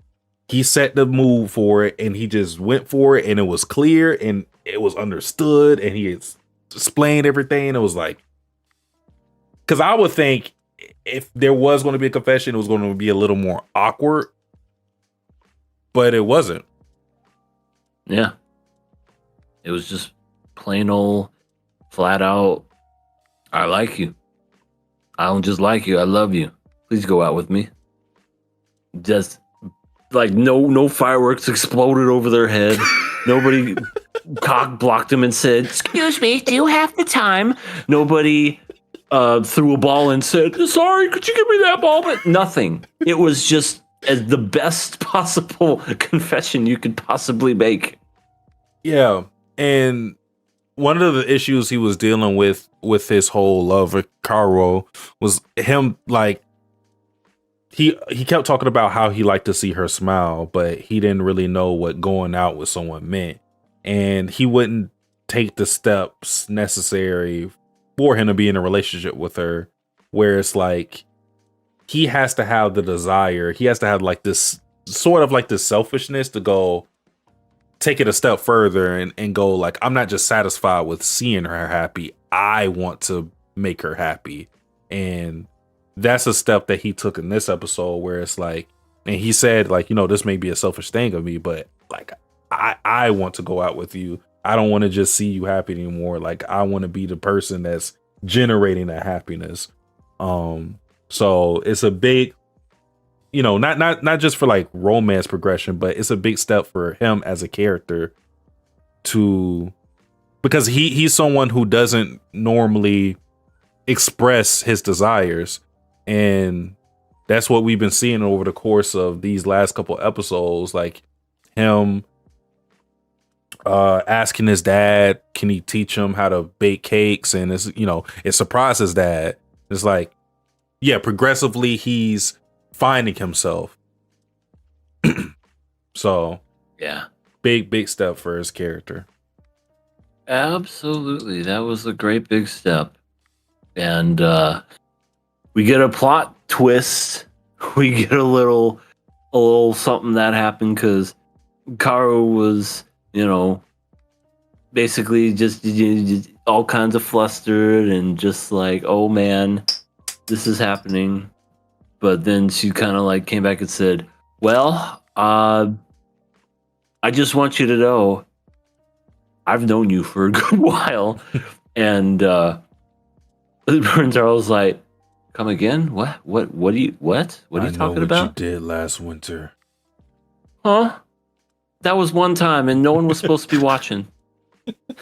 but apparently Kaoru these fucking notes. Carl's life was saved by cake. And listen, this is how it's explained. It's never really said. She was kind of like going through some stuff. She looked very depressed and kind of upset. Goes into this restaurant, gets some cake.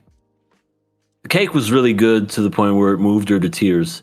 And then Rintaro was nice enough to comfort her while she was upset and gave her like a little something to like wipe out the tears and everything, and was just like there for her. And he forgot about it. And I would like to say that, that's always the trope when it comes to, they always seem to make the men forget these things, but the ladies always remember. They're 5 years old and they remember when they say, I'm gonna marry you when I'm an adult. Mm-hmm. And the guys forget, but the girls are like planning their whole life for the next 12 years. Yeah. But in this case, I didn't think it was that bad. Yeah. I would normally get annoyed by something like that, but I didn't think it was that bad. Yeah, I think the reason why this one it's all about like the trust that you build. Like, you look at the scene and you ask yourself, is this really believable?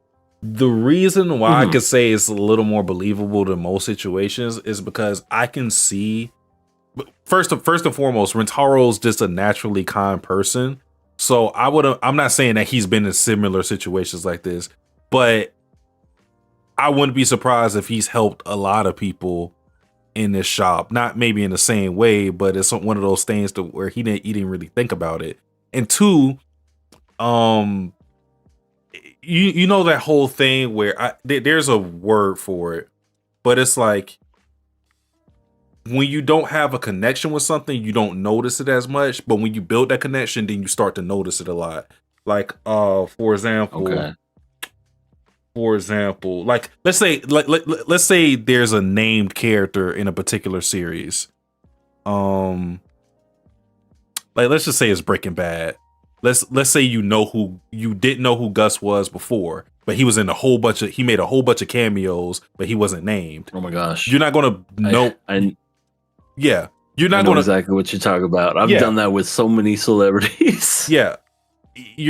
But when you know who the character is, then you start to hyper focus. You're like, oh shit, and I think that's kind of what it is, where it's like he didn't have a connection with Kaoru past just from his perspective, it was just some kid that he helped. Because you also got to remember, he thought Kaoru was a middle schooler. So to him, it was just like so small. Yeah, it was just some random kid that he helped. So he's like, whatever. Yeah. And when you work in that environment where you're a part of like the food industry, you know how many people you see every day? Yeah. And you just forget faces. That's probably another one of those things too. Yeah, and it was also months apart since they last saw each other. So I don't remember how many months, but it had to have at least been like 4, because she said last winter, and now we're summer. Oh yeah, summer festival. Yeah. So yeah, I would say about like 4 months, give or take, something along those lines. So that's not that surprising that he doesn't remember it, but it would make sense that she would remember it, considering where she was in her life, where she said she was like really down. I don't know if they ever want to go further with that, but she literally was on the verge of death until Mama Rintaro came with the cakes. I don't know if I can make it. Please give me the cake. Eats it. Oh my god. Oh god. This is so amazing. Just dried up like SpongeBob in a movie. Eats the cake. Skin is rejuvenated. Oh, We're alive. Oh my god. But yeah, after that, like we had this whole flashback of basically just her because she wanted to meet him again. She kept dressing nice, going up to the place, and whether he'd be in the back or just never there. She just never worked up the courage to speak with him. yeah. Until one day when she was just eating with no makeup. That's something I also like too. Just like something that's not too important, but I like it. I love the fact that Kaoru always gets dressed up. Like she always changes her hairstyle and her clothes. Cause anime, it's like you get that one haircut, that one outfit. That's it. Yep. That's it. You don't get nothing else. This is you, and this is what the character is going to look like forever. Yeah, Kaoru has had 5 or 6 different hairstyles that I've seen her get.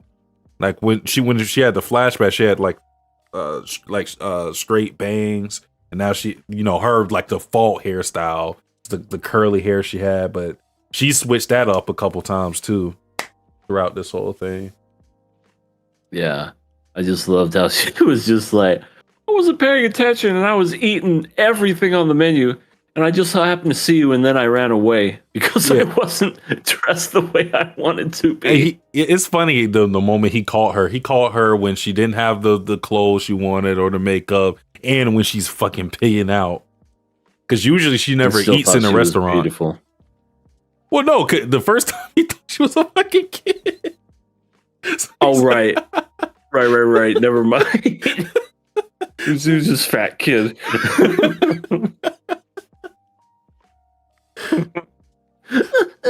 Sorry, and then runs away. Hey, where's your parents? I'm like, where's your mother? Hey, are you gonna get okay? Whatever. Never gonna talk to that kid again. No. And then she comes back and wants to actually speak with him, and then that's when they first meet. Thus begins the story of the anime. And go back to present time. Kaoru accepts Rintaro's confession, and they are now a couple. Look at that. We didn't have to wait 1,000 seasons or 1,000 episodes. 13, they're together. I'm not used to this. Congratulations. I'm not either. I'm scared. They actually did it. Now, that's how you do it, Marin. Why are you blaming her? Oh, because she lied. She's a liar. That is true. She is a liar. Rintaro stuck to his convictions and said what he said and did it. What did Marin do? That's right. Turned into a duck and quacked away. I think I missed it. After the credits? I think I missed that one. It was after the selfie. What the fuck? Like some Yasha magic. What the fuck? Sit, boy. Ah! Yeah, but then it ends. It's beautiful. It's wonderful. It's fantastic. Yes, there's a wonderful montage. And if there's not another season of this, I'll be disappointed. But I will say this. If this is all we get from the anime, I enjoyed it. I definitely enjoyed it. This was probably one of the bigger surprises of the season. And it's probably a new favorite when it comes to romantic animes. Like, I don't have many when it comes to most. I mean, other than like Effatil Memories and like a couple of other ones that I'd like to put up there. But this one, I would put it up there. Like, it's like if people want to say, "Oh, could you suggest me a romantic anime?" I'd tell them this one. This is a good one. Yeah, you can see why it's so highly rated. The manga was Absolutely rated super high, and now I kind of see why. And Well, before I go on with that thought, first I want to welcome in Ellie. He is in the chat. Ellie says, I have made it, even if for a second. What is good, Lightning Eagle? That's not how love works. Oh God. Well, tell us, wise guru. Decrepit Storm says, I was thinking we weren't getting as much of Kaoru's perspective in the last few episodes, so I'm glad we got this. Yeah, and it was like half the episode where we were getting those moments recontextualized, you know, given that he was on her mind for a long time, and like how things got set into motion, because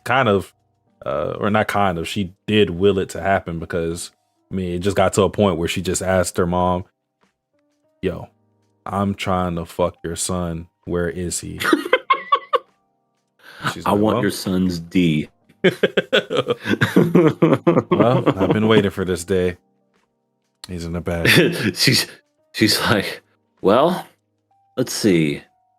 What would they do in the future diary? I approve it.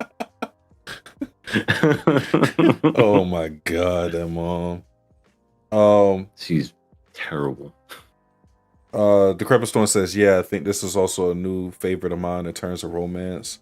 Yeah, we've been getting a lot of stuff. Honestly, people may disagree. I think in this decade, I think we've got a lot of great romance anime in comparison to previous decade. I think this decade has been really just in these 5 years. I think there's been a lot of great things. You got to think.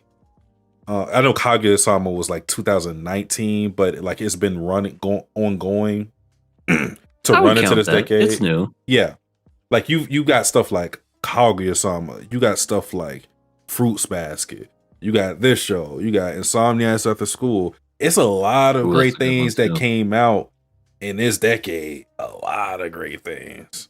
Like, and it makes me happy, because it seems like we are, I won't say far removed, but it's becoming less apparent that we get a lot of those bad romances where everything's like super tropey and everything's like, we gotta wait goddamn the whole series for a confession to happen. Yeah, that's why I'm happy with this, because I'm like, okay, because we were looking through how many chapters this series got, because it's still ongoing. Now with the knowledge that this series is ongoing, because usually that would fill me with dread. I'm like, oh my God, it's still ongoing. Like before this happened, we were talking about would we get a confession, and we were like, we don't know how many chapters are left, and then we're like, the chapter length makes it seem doubtful.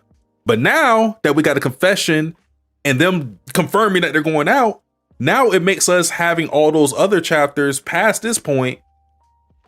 Now we're like, oh, so now we get to see them be a couple. We don't get to see that shit. That's all I've ever wanted in that series all along, was just to see that always. And I agree with you. I feel like when it comes to anime, it always, you know, whether you like it or whether you don't like it, I always felt like when it came to romance, there was always a problem with it. It like you said, it's the tropeness. It's the whole, you come to expect it, and not in a good way either. You're just like, they're about to kiss, someone's going to open the door and cockblock them. They're about to confess, a firework's going to go off, and no one's going to hear it. Like, you literally just go through the motions at this point, and it's just one of those things where you're like, I don't care anymore. And I think because of just generations and decades of all that, we have people that grew up probably seeing that, being disappointed in that, wanting to make their own thing, and thus we get series like this. And that, I agree, there's a turning of the tide, or whatever you want to call it, of when it comes to romantic animes. And this one, when it comes to like romance high school, I think I would put it up there for sure. It's a recommendation for me. Yeah, I just feel like the bar has been raised, because I've always said, like with romance in particular, it doesn't need to be super deep, and I don't think this one is like that deep at all. Like it doesn't have to be. Not I really. she saved my life, he saved my life, or something like that, where it's like super dramatic or anything like that. It can just show teen angst. It can show anxiety. Someone growing because of relationship. Someone genuinely growing as a person because of someone that they found that sees the good in them and stuff like that. It doesn't have to be super out there, and then you don't need all the gimmicks. It can just be bare bones. We don't have to have two characters they don't have to have powers, or one of the girl is like 10 feet tall or some bullshit. No, it's just two characters in high school. Like, yeah, they got the Kikyo Chidori beef thing that's going on, and that's probably going to be something dramatic later on. But again, it's nothing too far out there. You can be basic like this and still produce a good romance. You don't need the gimmicks. You don't need the bells and whistles. You can just have the meat and potatoes and still end up cooking up a good meal. Well said. Absolutely well said. And as I said, if we get another season of this, I'm going to be looking forward to that, because now that we got the confession out of the way and they're a couple, everything else from there is the relationship, the stuff that I've always wanted to see in romance. What are their likes? What are their dislikes? Mm-hmm. Is she going to be pissed when I leave the toilet seat up? Is it like, how are their parents? That's another thing. We don't know anything about Carl's family. Mm-hmm. And we know more about, Rintaro's family, but Hikaru is just like a mystery. And I would love to see what they do with that. So, like, they definitely left the door open where if they want to explain more of it, I welcome it. Yeah. Yeah. So, well, that was pretty much those episodes. Yeah, we ended up on a very great note. Yeah, you love to see stuff like this where things just fall into place that they should. This series didn't it subverted your expectations in the best way, where again, because we were so poisoned by a lot of the common tropes in romance and the failings of other romance series, it subverted our expectations by just going on a straight and narrow. Because we always expect the twist, we always expect the curveball. This series just said, I'm just going to go straight. I'm going to show you what I'm going to do and do it. That's it. It's like and we're not gonna drag it out 300 episodes. Yeah, or chapters. It's like the NBA. It's like you can have one good move and be a good player. You ain't gotta shoot threes, fade away, tomahawk dunk. You can just do a layup. Yeah, free throws. If you're consistent, you never miss. Mm-hmm. I mean, what more could you ask for? Midnight said it's the American way. Besides this made for Japan. If you don't like something, fine, I do it myself. Ellie said, I would date you, but I won't move back. I won't move back and tell you my feelings till episode 199. Pretty much. I wonder if she likes me. 300 chapters later. I refuse. I don't want to go out with you. I'm looking at you, Rent-A-Girlfriend. I'm looking right at you. Go through all those chapters only for them to just. I think they announced season 5 too, by the way. Oh no, yeah. Isn't Rent-A-Girlfriend next season? Am I tripping? No, Rent-A-Girlfriend already happened. It's this season. Summer. I haven't watched it. Part of me wants to just torture myself and see how bad it is, but I keep trying to convince Ben to do it, but I don't know. I don't think he wants to. Where's what? Let me see. What is it rated? Rated PG-13. Where the fuck is I- Rent a Girlfriend? I don't fear the man who knows every move. I fear the man who has practiced the same punch 10,000 times. Yeah. Wait, There it is. Decrepit. He said Rent a Girlfriend season 4 has 2 split cores. What? It's what he just said. Oh, this shit.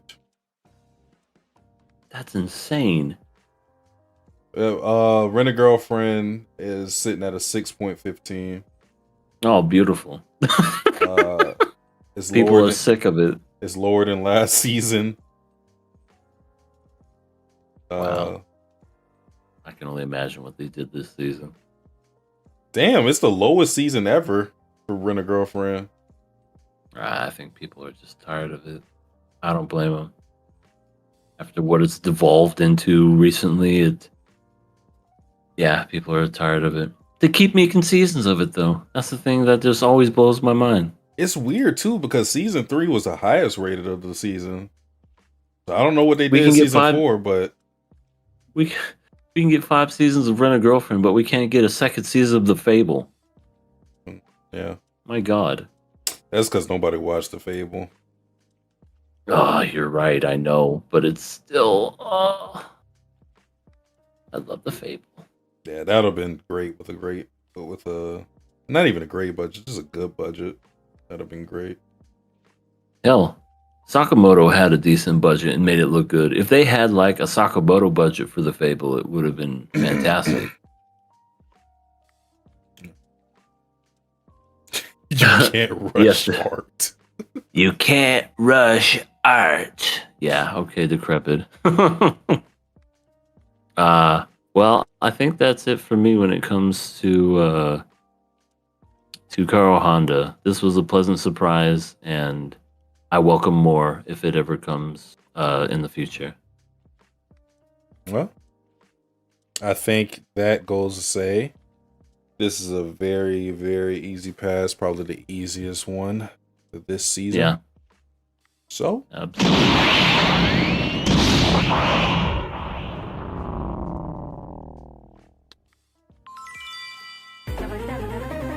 You pass this time.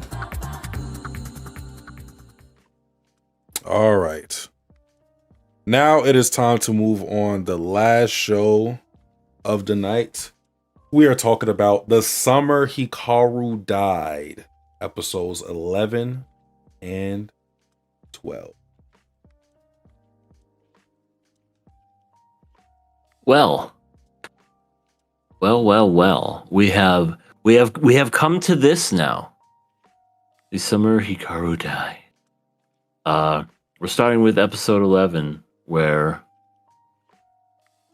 not really much happened. No, stuff happened. It was just like, I don't know, more of the backstory and whatnot. We see Yoshiki's dad, and we kind of see a flashback of Yoshiki's dad and Hikaru's dad when they were like in high school, Mm-hmm. and they were talking about the family curse and things of that nature, and they kind of were just like talking about that. Yeah, something happened to him a long time ago. He died in an accident, but he was a sweet guy. Well, what happened to him? I better not say. Okay. Well, Oh, well, yeah. first, I think that was Ellie's first time seeing the pass screen. Yeah, we had that made. How long have we had that? I feel like a couple of years, maybe a year. Yeah. Show him the other screen. Oh, let me. Just I'll show you just the to still show screen. him.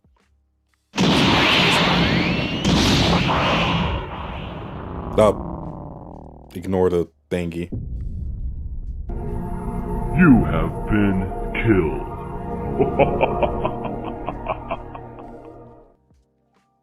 Yeah, that's it. So we found out the whole thing of the Indo curse, or where it comes from, and I still don't think we got the full picture. But the like shortened version of what we got is basically one of the Indos tried to bring back. I think they said that was his wife, but he asked a request of Nonuki or Onuki, and it's like, hey, bro, can you bring back my wife? Kind of miss her. And Nonuki's like, yeah, bro, got you.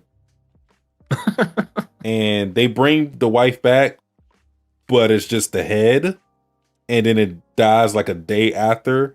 And Kind of missed everything else. yeah. He didn't say the whole body. He just said bring him back.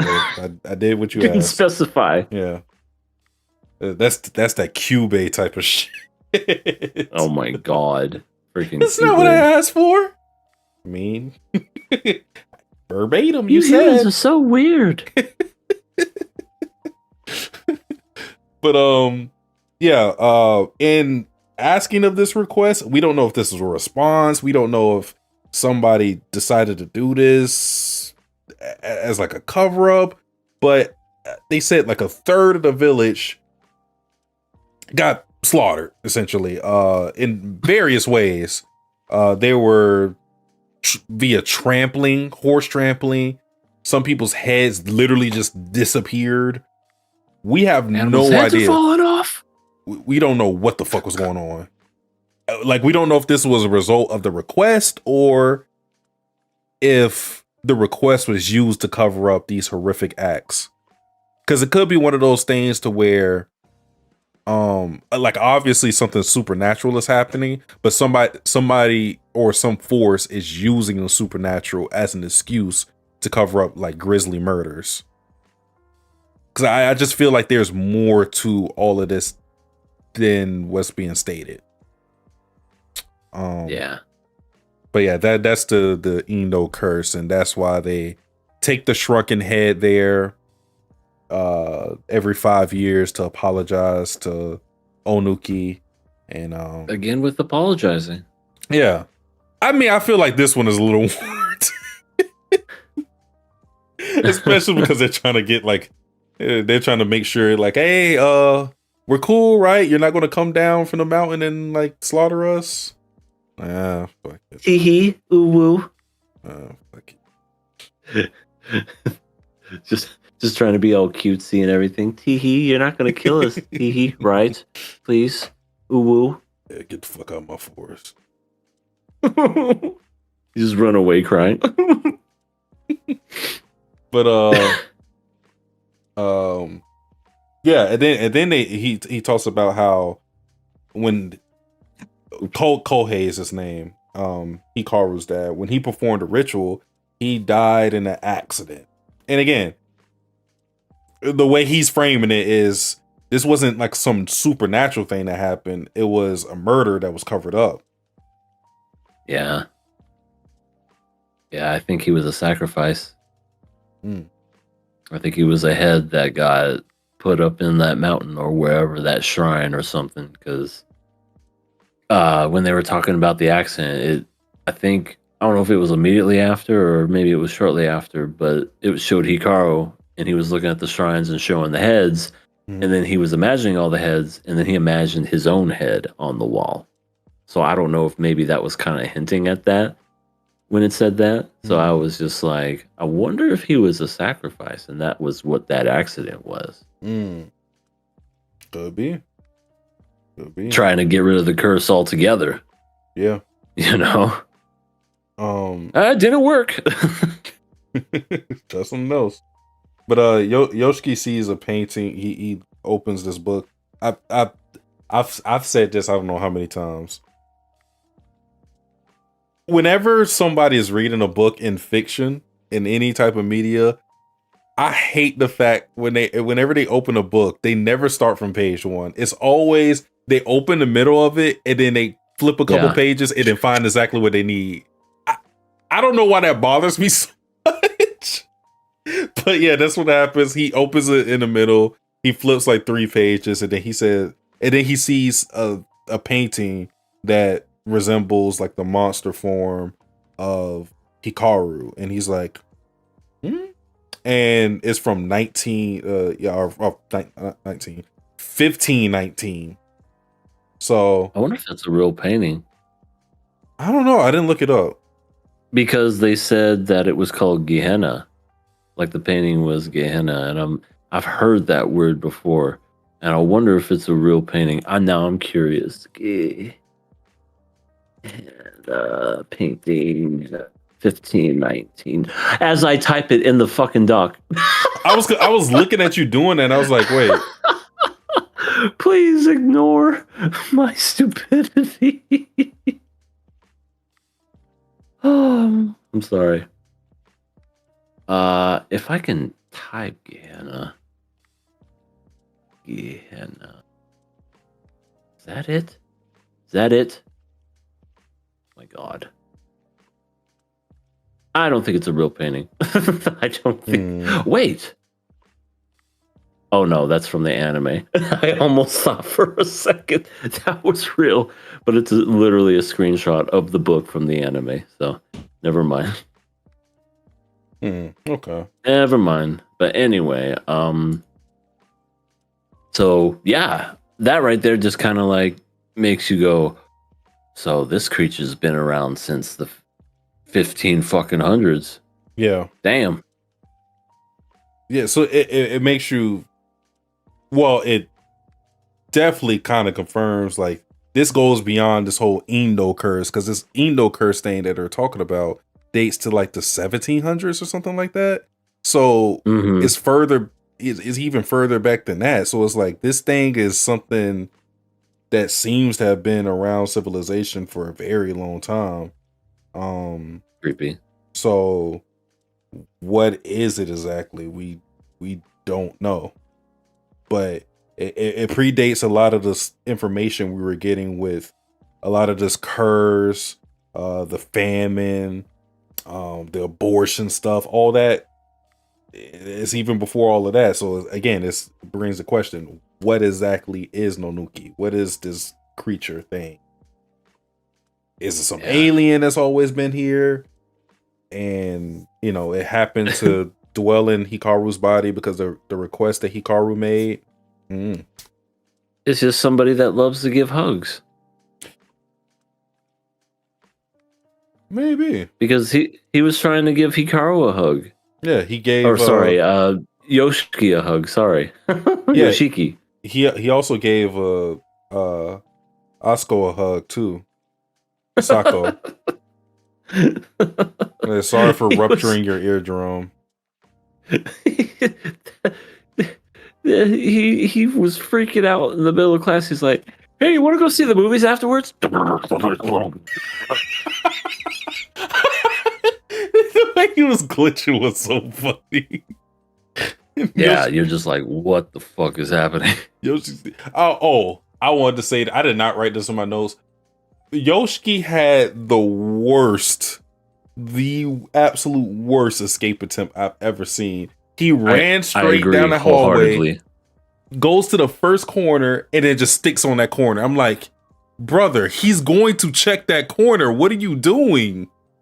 And I love how they tried to play it off as, you know, like a jump scare too. It's like, what'd you think was going to be there? A teacher? Yeah, like they did the whole fake out thing where it's like, you know the classic horror thing. It's quiet.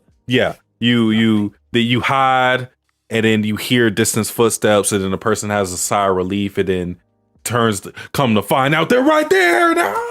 Oh no! So he did that where he was just standing there, just like. No, I'm like, yeah.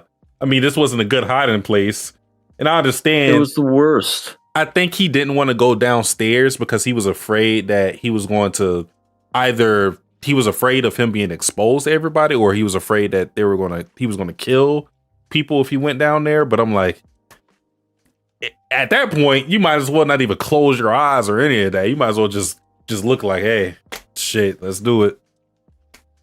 Just absorb me. Yeah. Just absorb me in your monster goo or whatever. Hey, it's kind of warm in here. Hey, it's kind of like raw chicken in here. It's not too bad. But yeah, that happened. Freaking someone had when that happened, I was like, someone had to have seen that. There's no way nobody did. And sure enough, we find out later someone did. Mm-hmm. And it was Asako. She was just like, "Ooh, this is what you've been doing, Yoshiki." Yeah. So, first let me read Midnight's comment. He said, "They always hit the LeBron reading polls." Oh yeah, Malcolm X. He was a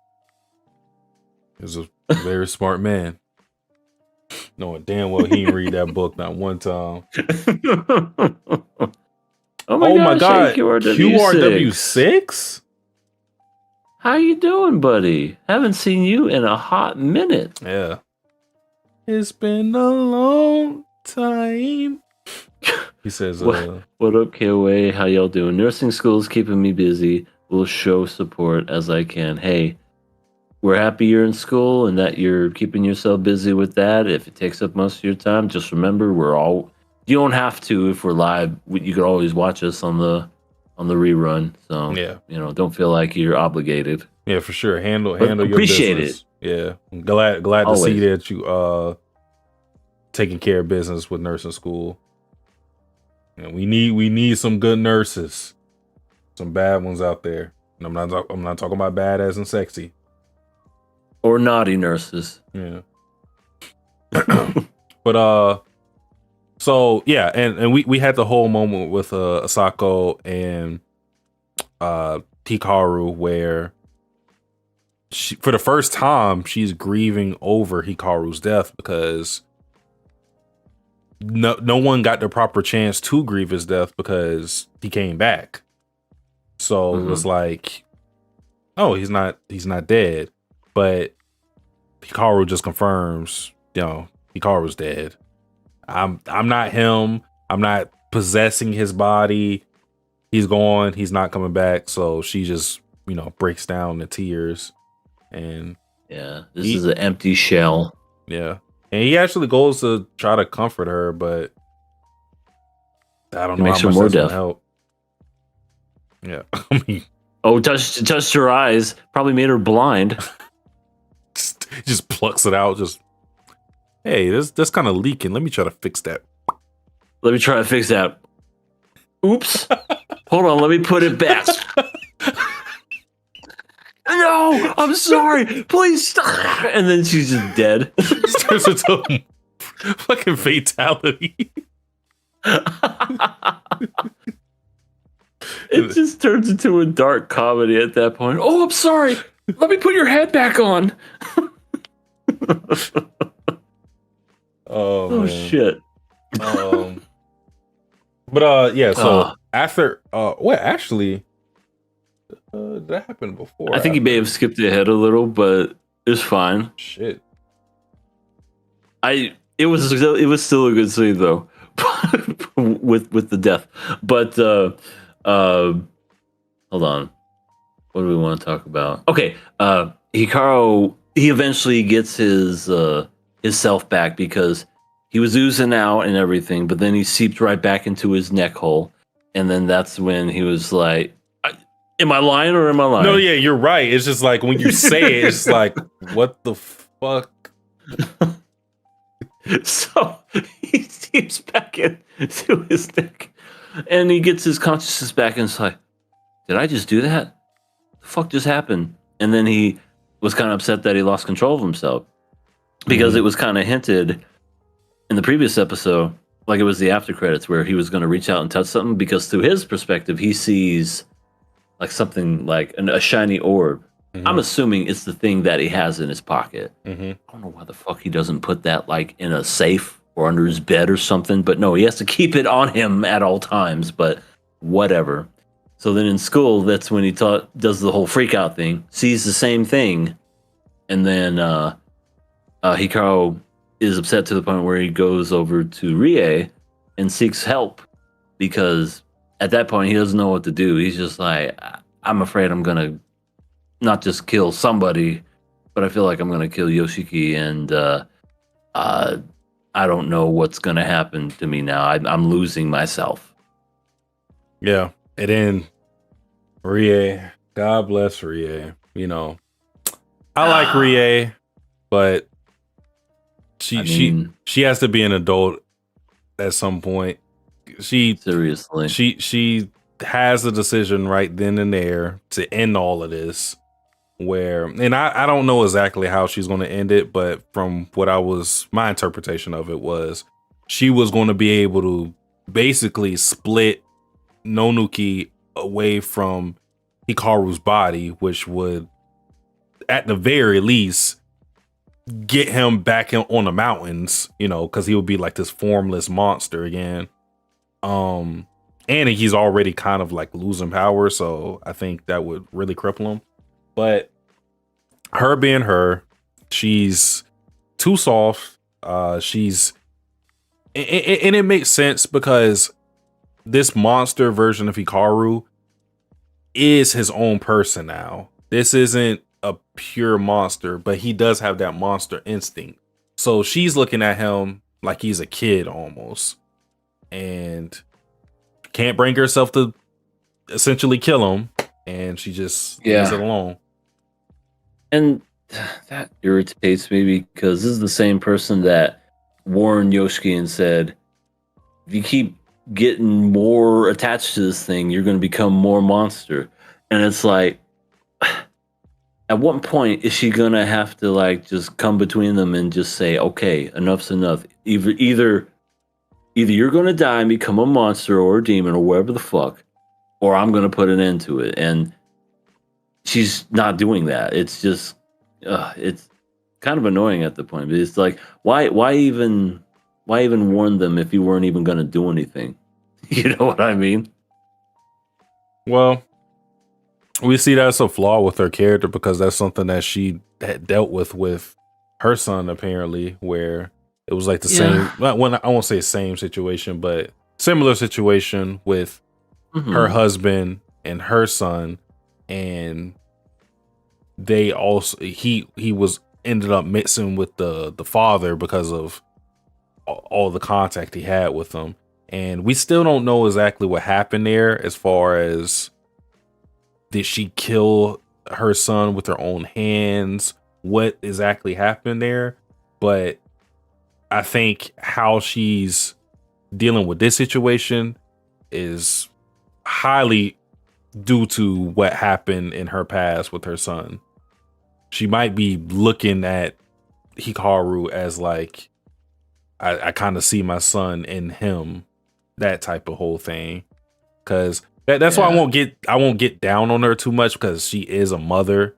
So I can understand her being like, I don't want to, because her whole thing wasn't even just like Hikaru, like killing Hikaru. It was, I don't want to take away a loved one from somebody else, because it's something that she's dealt with. So she doesn't want to take a son away from the mother, or she doesn't want to take a brother away. She doesn't know the whole family situation, but that was a big thing of what she was thinking of like the people that will be hurt from his absence. But at the end of the day, it's one of those things where it's like, that's understandable, but the situation is never going to end well. So it's either you rip the Band-Aid off now, or you let it fester and it gets worse later. And that just seems like everybody's making the decision to let things fester. Like nobody is acting on their instinct immediately. Everybody's playing a waiting game. Yeah, that's essentially how it is. The village has a lot of rain, and I don't know if it was this episode or the episode after, but I think Hikaru comes to the realization where he's just like, you know what? I think I need to go back to the mountains. Yeah, I'm doing more damage than I am doing good, so I think I need to go back up there. Very quickly, I want to say, we'll see you, Decrepit Storm. Have a good night. Later, Decrepit. Take care. But But yeah, that was the decision he made, was to go back to the mountains because he's just too scared of what he might do to, especially Yoshiki, because he cares about him. So that really, goes into episode 12 where well, actually, no, even before that, we had a person go to Rie's house, and it seemed like the same company that Tanaka was working for. At least that's what it appeared like to me. Like there was somebody in a suit that came to Rie's house. Because I'm assuming they're the people that work with Tanaka, like some spirit medium type of people. Was it this episode or was it the next one where he talked to I think it was the village elder and was just like, "Hey, you know Nanoki?" That was all bullshit. I laughed so hard. I think it was this episode. I think it was episode 12. But yeah. Okay.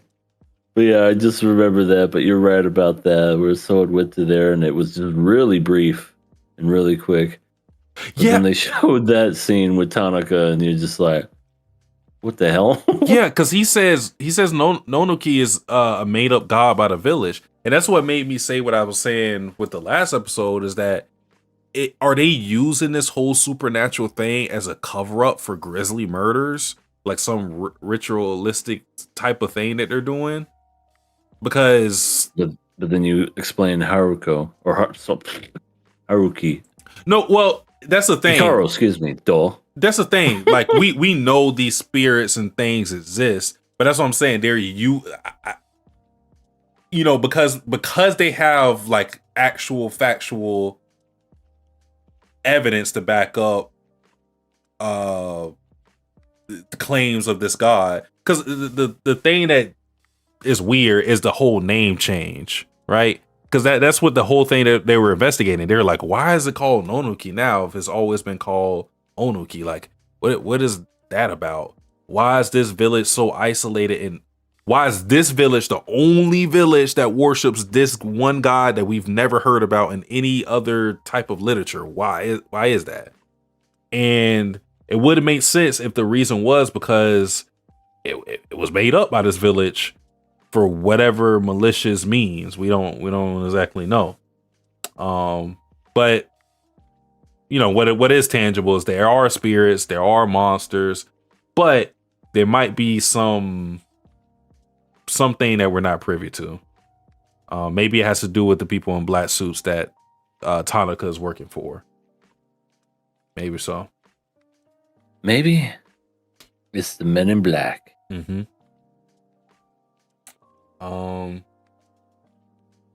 Damn, I really did jump in. I didn't even realize that stuff was episode 12 with the stuff with Asako. So we talked about that. But yeah, Hikaru was thinking that it would be better if he wasn't around, due to everything that's Which logically happened. that makes sense. Yeah. I thought that we were going to get to do something very mature for a creepy crawly monster thing that wants nothing more than to devour souls and everything else. It's just, I thought we were going to go that route, but we got a different ending, and I'm not going to talk about the ending just yet, but just know the ending is certainly something, because I feel a certain way about it. But as of right now, yes, the episode kind of almost harkens back to, I forget what episode it is, but it's the one where Yosuke is kind of making Hikaru feel really good and great, and now everything's kind of like reversed, where Hikaru is doing the same thing with Yosuke, and I'm like, okay, that's a cool callback. I like that. I wonder where they're going to go with this. But yeah, this is the part where you were talking about earlier, where Asako confronts Hikaru and is like, "You're really a monster, aren't you?" And he just kind of goes, "Yeah, you got me." That is how he said it too. He was like, "Shit, Cat's out of the bag. Just rubbing the back of his head. Yeah. That's I can't fool you. I can't trick you. How's your ear? I'm sorry.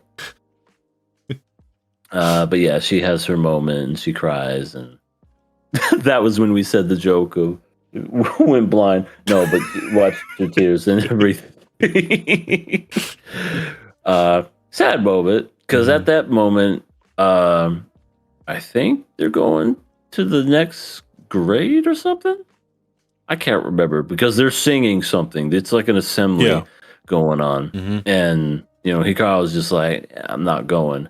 But Asako, she kind of knew something was up, and that's why she left. Probably saying, I wasn't feeling good. And then they met in the classroom. Yeah.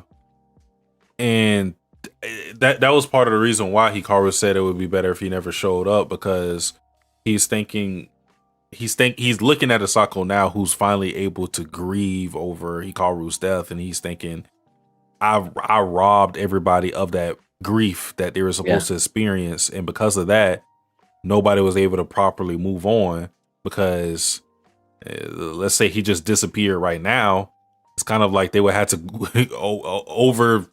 go this whole process again, or like be left in suspense of like, where is Hikaru at? They don't get to have that that closure that would have happened had he just stayed dead.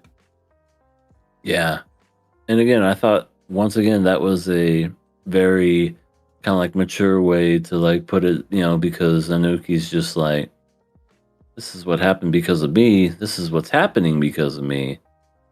The village would be better off if I wasn't here. I think I need to go. Before I go, I need to make somebody very near and dear to me feel like they had a great day. And he felt like he had a great day the first time, so he kind of like recreates that whole situation, so to speak, with it. But not before, he goes and saves Yosuke from, I guess, his relatives or whatever. He's just kind of like sitting there, and they're like, hey, why don't you meet yourself a girl? Come on, what are you? And that part was like, okay. But it's the scene before that where they were talking to the sister, and they're like, when are you going to get married and have some kid? They said that, but the other ladies were like, when are you going to get married and have kids? And I'm like, she's a middle schooler. What the fuck is I'm like, what the Let her graduate first. And then the men were saying like, oh, she doesn't want to go to school. It doesn't really matter. She's a girl anyways. And I'm like, what the fuck? What does that mean? I see why they want to leave this village. Yeah. And this is the same village that... What was it set in this series? I think it makes it to where if you're like openly gay in the village, it's probably looked down upon. That's why, Yosuke's just very much like doesn't say anything. Yeah, they didn't say it outright, but he told the story of a guy who they were alluding to that he was homosexual, and they ostracized him, and basically the family was covering up for him, saying he had like some illness or something like that, and the whole time he slipped and fell. Yeah, no big deal. Yeah, like that type of thing. Whereas like, they're so ashamed of him, they can't just be real with it. Yeah. Yep. So yeah, saves them, or Hikaru saves Yoshiki, and it's just like, hey, come on, let's play, let's have a good time. And that's where we were seeing the best bit of animation, because you know what the animation looked like? Photorealistic. I know. They did the train. They did the outside look, just recording just the outside of the train, just as you're looking on the train. Yeah, and then it was that mirror shot. Even the seats. Yeah. No, everything. Yeah. Now, I do think that was intentional, because they did that with the whole chicken scene, remember? With the... Yeah. Yeah. So, I don't know why though. I don't know what that really. Some artistic value, I guess. I don't know. I don't know. But yeah, it wasn't that long, so it wasn't. It was jarring for the time that you're seeing it, but it wasn't like one of those things that I think really takes away because it wasn't in the episode for that long. It's interesting. Yeah. But disregarding that, yeah, Hikaru and Yoshiki are having a good time. They're buying fucking what are those things called? Inflatable geckos. Yeah, salamanders. Like, the inflatable pool rings. That's what they're called, pool rings. Fun noodles. And then they're hanging out at the beach, splashing each other, laughing, having fun. Wee, yeah. Wee. Oh wait, no. Before that, Cat Sean slapped the shit out of Hikaru. I just thought that was funny. Had to mention it. I know what you are. Bitch. It's like he only likes me when I got food, but when I try to pick him up, he scratches. Yeah, that was pretty great. Like, I think he likes me now. And then also, I know what you are. I know what you are. Don't we have that? No, we don't. Unfortunately, we just have the scream. Oh yeah. Hikaru wanted Yoshiki to make a request, but Yoshiki refused, which I think is important because it seems to me, especially with the shady stuff that's going on with the village, it seems to me that the village may have been used. Like, I think Nonuki is more of one of those guys that more like a what's the word, like a neutral god, whereas he's not like necessarily malicious, but it's other people using him in a malicious way, kind of like, because I brought up Kyubey before, and Kyubey's like that, where he's not evil necessarily, but he can be used for evil, or like evil can come out of what he provides. And I think that's kind of what may be going on with this whole Nonuki entity, because apparently people could just ask of him certain things. They can make a wish and he can grant it. He literally says like, oh, you can ask me a wish and I can grant it. It's like, what? Because that makes me think, if he has those capabilities, maybe that whole curse upon the village was something someone intentionally did.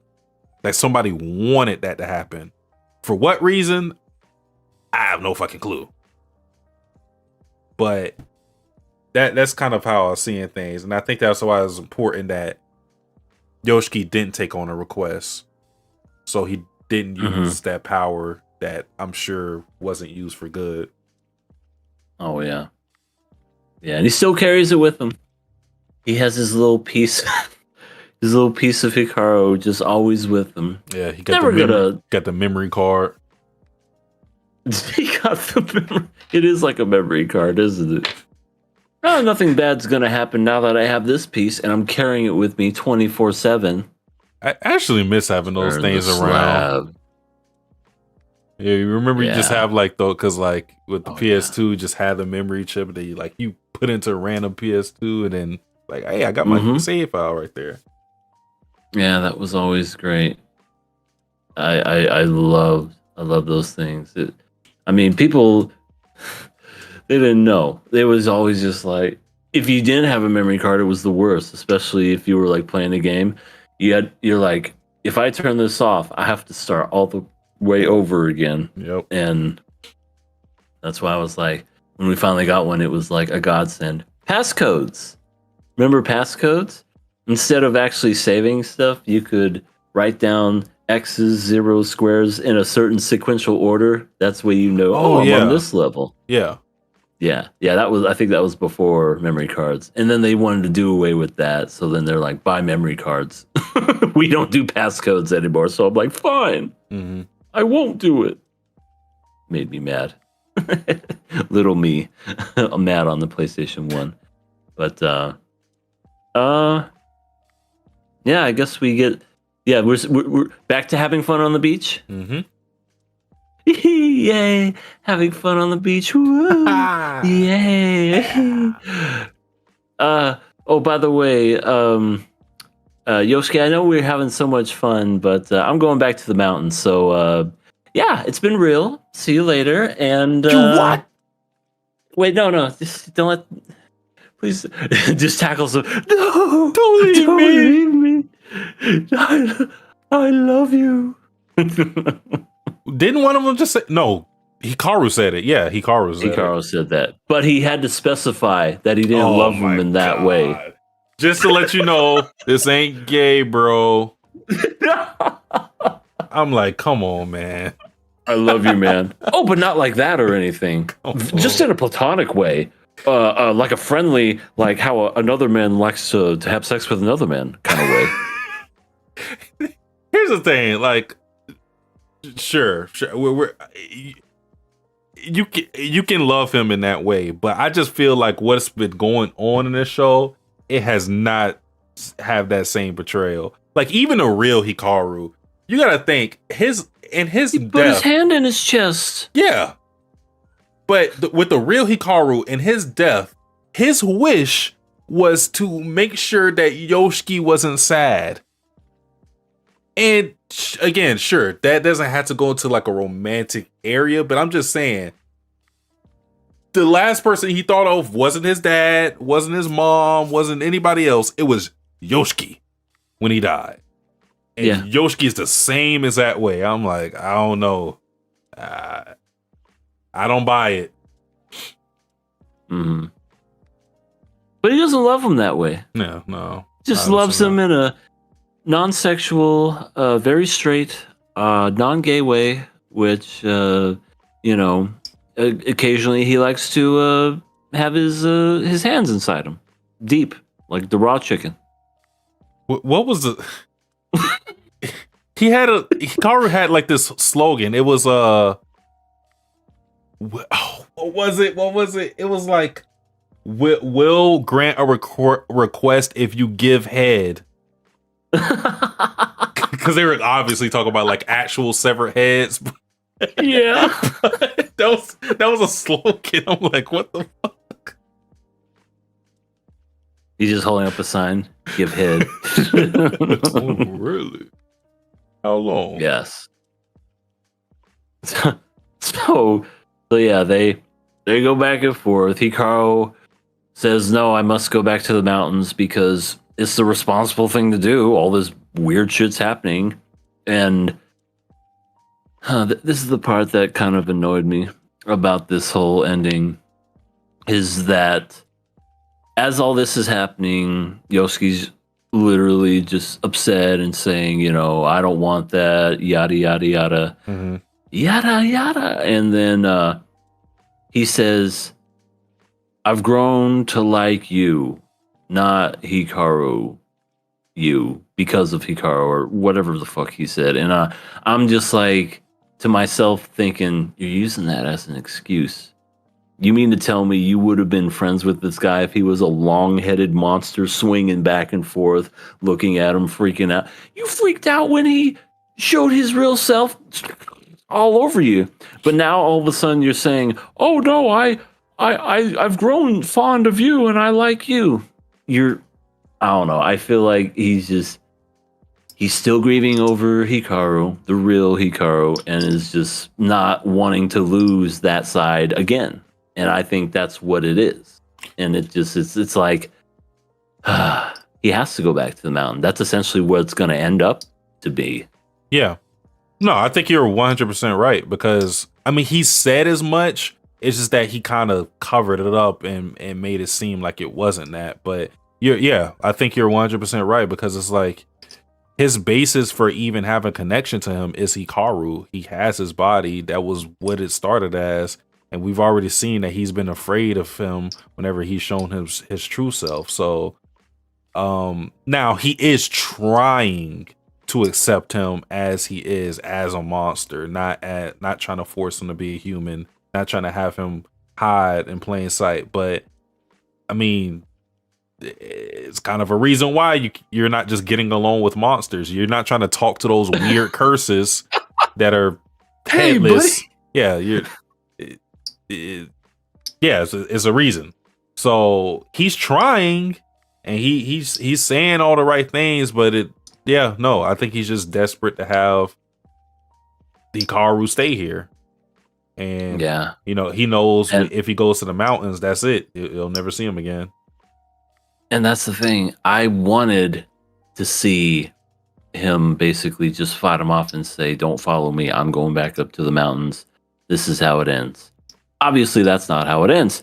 And I was kind of annoyed by that, because the way everything was going in this episode, the way that it was structured, it made it seem like a monster that was deemed this crazed killer, or whatever you want to call it, this entity, and is now all of a sudden growing a heart, is understanding morale in a way, and now they're making a moral consciousness decision where they're saying, I got to do this, because not just for me, but for the people that I care about, especially Yoshiki.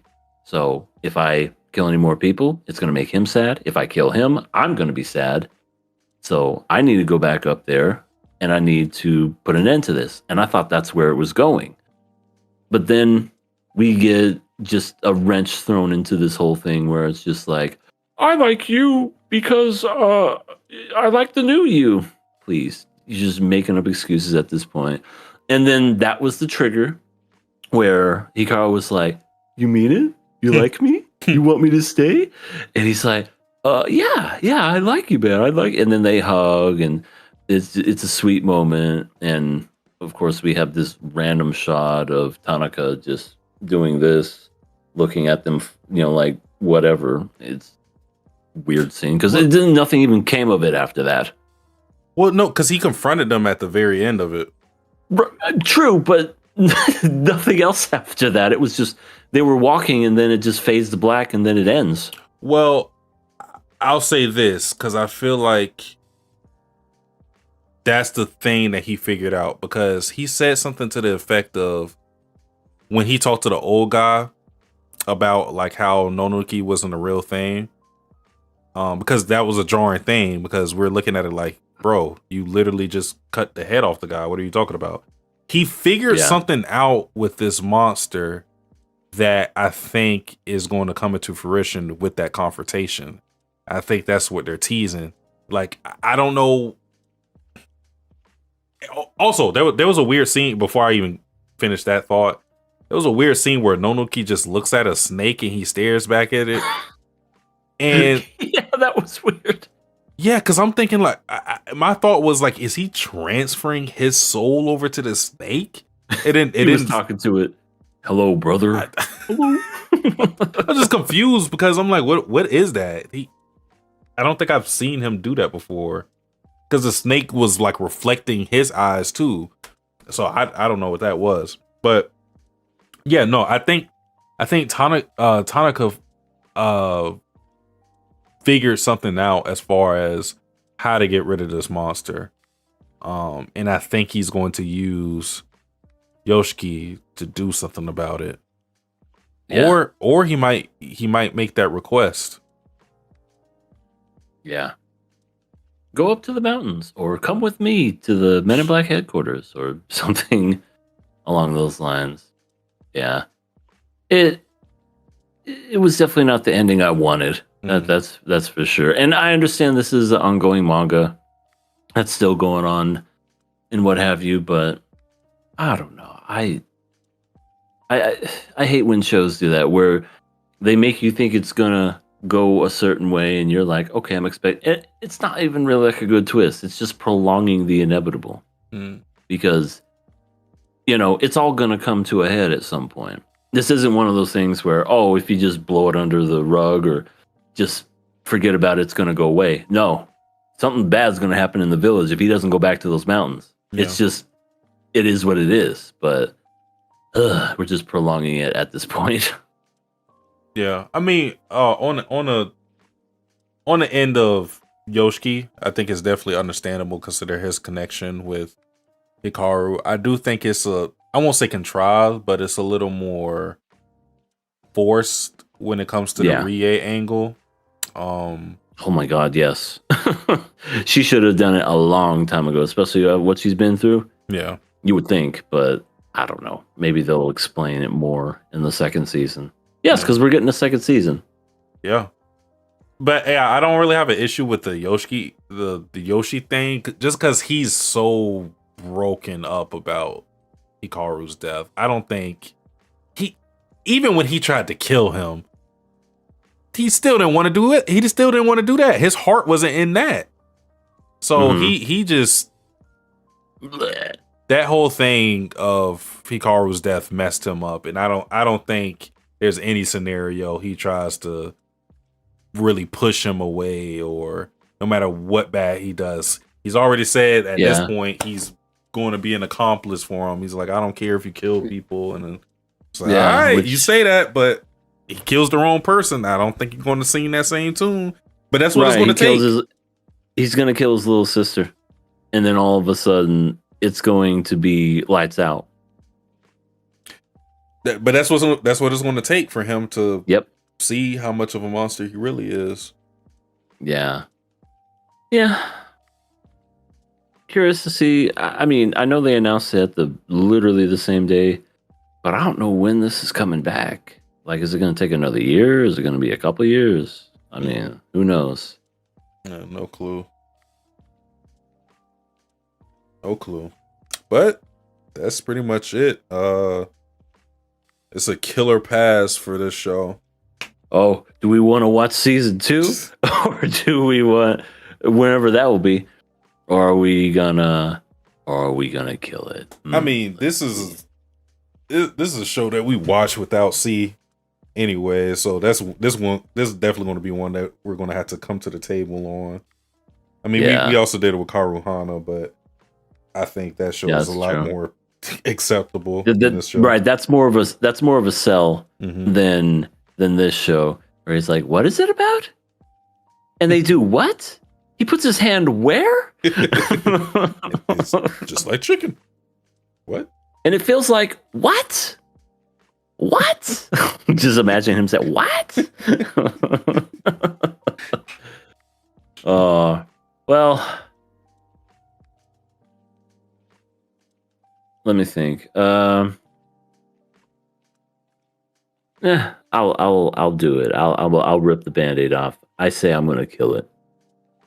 Okay. I didn't really care for the ending, but am I gonna say this was a bad show and that I hated watching? No, I enjoyed watching this show. I thought it was an interesting, very different kind of horror / I wouldn't say thriller, but drama, like horror drama-esque.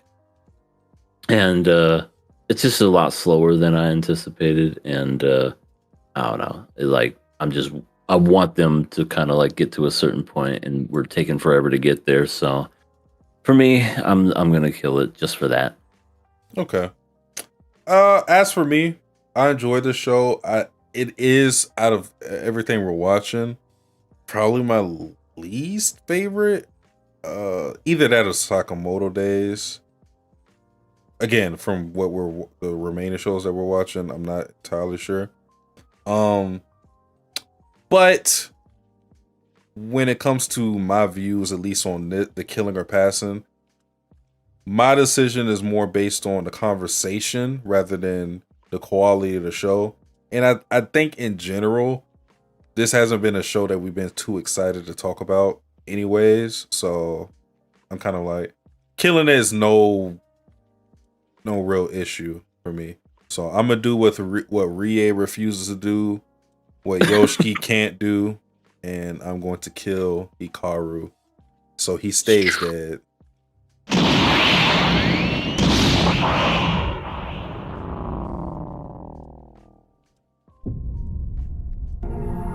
You have been killed. All right. And that is the summer Hikaru died. He literally died the summer. Yeah, he died in the summer season. Man, what a way to go. Yeah. There are no viewer questions, so we don't even have to get into any of that. So we'll just give you guys another recap of what we said in the beginning. So next season we're not taking off. We'll still be making podcasts, but it'll be a lot more lax. It won't be in this show to show format where we're talking about 5, 4, 6 shows and then we cover them all. It'll be in a format of it'll be kind of like this. EA and me are watching One Punch Man. CTAT is watching One Punch Man. We're all like, oh, episode 2 was really interesting. Let's talk about that. And then we make a podcast about that. It'll be a lot more topical. It'll be definitely a lot shorter. You're not going to see any of these podcasts be over 2 hours or anything of the sort. So it'll be a lot more sporadic in that regard. But I do think it'll just be a lot more fun because we're going to do it whenever we want. It's not going to be like a mandatory every Thursday, every Monday type of thing. It's kind of be like whenever we're free, talk about it, do that really quick, in and out. That's it.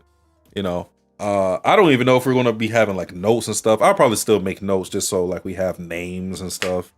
Sure. Yeah. Already there, but you know, it'll just be a lot more lax and it won't be as like structure as this current podcast is. But come winter, we will have the structure. Hopefully we'll have all the personnel and hopefully we'll all be ready. I know I'm gonna be ready. I know EA is gonna be ready. Yep. And It'll be a hell of a season. And I know CTAT is going to be ready to talk about some of the stuff that we're going to cover. Like, we all have stuff that we're excited to talk about. Like I'm super excited for Freerin. This is I haven't felt this much anticipation honestly since like Fruits Basket or Attack on Titan. Honestly, like I'm really excited for this next season. And we got Jujutsu Kaisen, and while I'm not like that excited over Jujutsu Kaisen, it's still gonna be fun to talk about either way. Yeah. Way. I mean, after last season, I'm just like, what the fuck are they gonna do? That's kind of like what I'm kind of like looking at it. Yeah, I'm going into it with an attitude, and I'm like, yeah. What are we gonna do? So I'm curious to see what honestly is gonna happen. I'm curious to see how y'all are going to react to it. I mean, I know CTAT doesn't read it, but I'm especially excited to see how you're going to perceive some of the things that happen. Oh boy, that makes that makes me feel a certain way. But yeah, that Oshinoko, it's definitely a big anime. I'm curious to see what season 3 is gonna bring for sure. Yeah, Oshinoko is super unpredictable. Mm-hmm. We don't know what to expect from this season. We all haven't read it, I don't think so. No. Yeah. This shit's so ass. This shit's so ass. And it's not even from the actual manga. Someone just edited that. Oh, that's funny though. But yeah, that's how the next season is going to look. So, you know, you're not getting a podcast every week. More, like I said, more casual type of thing. But be subscribed so you get those videos and those notifications so that whenever we do upload something, it's right there for you. Yeah. And then too, next season we'll have a lot more freedom to talk about some of the things that we want. Like, for example, maybe we won't talk about something that is from that current season. Maybe we can, like I said, we are already floated a Kaguya-sama thing, but me and EA may happen to be watching some random shit that's not even from the season. I don't know. Like let's just say Attack on Titan for whatever reason. We may be watching something like that. Talk about that. You know, like I said, it's a more casual thing. Where, you know, we kind of just have the freedom to talk about whatever, for that season instead of going by the books and talking about whatever we're supposed to talk about for the season. Yep. So those are our Yep. plans. We hope to see y'all then. Because I didn't specify this, those podcasts won't be live, so you don't got to worry about a schedule or anything like that. It's going to be recorded, probably edited and uploaded. So yeah, you don't got to worry about 5 o'clock, 6, none of that. It's going to be uploaded. So yeah, that's the plan. But appreciate everybody who showed up, showed out, been rocking with us for this long. If you're new here, hope you stay here, and hope to see y'all next season, and especially for the winter season. Y'all have a good night, morning, afternoon, wherever you may be in the world. Peace and love from the kings of anime, Sasuke the Savage, everything animated.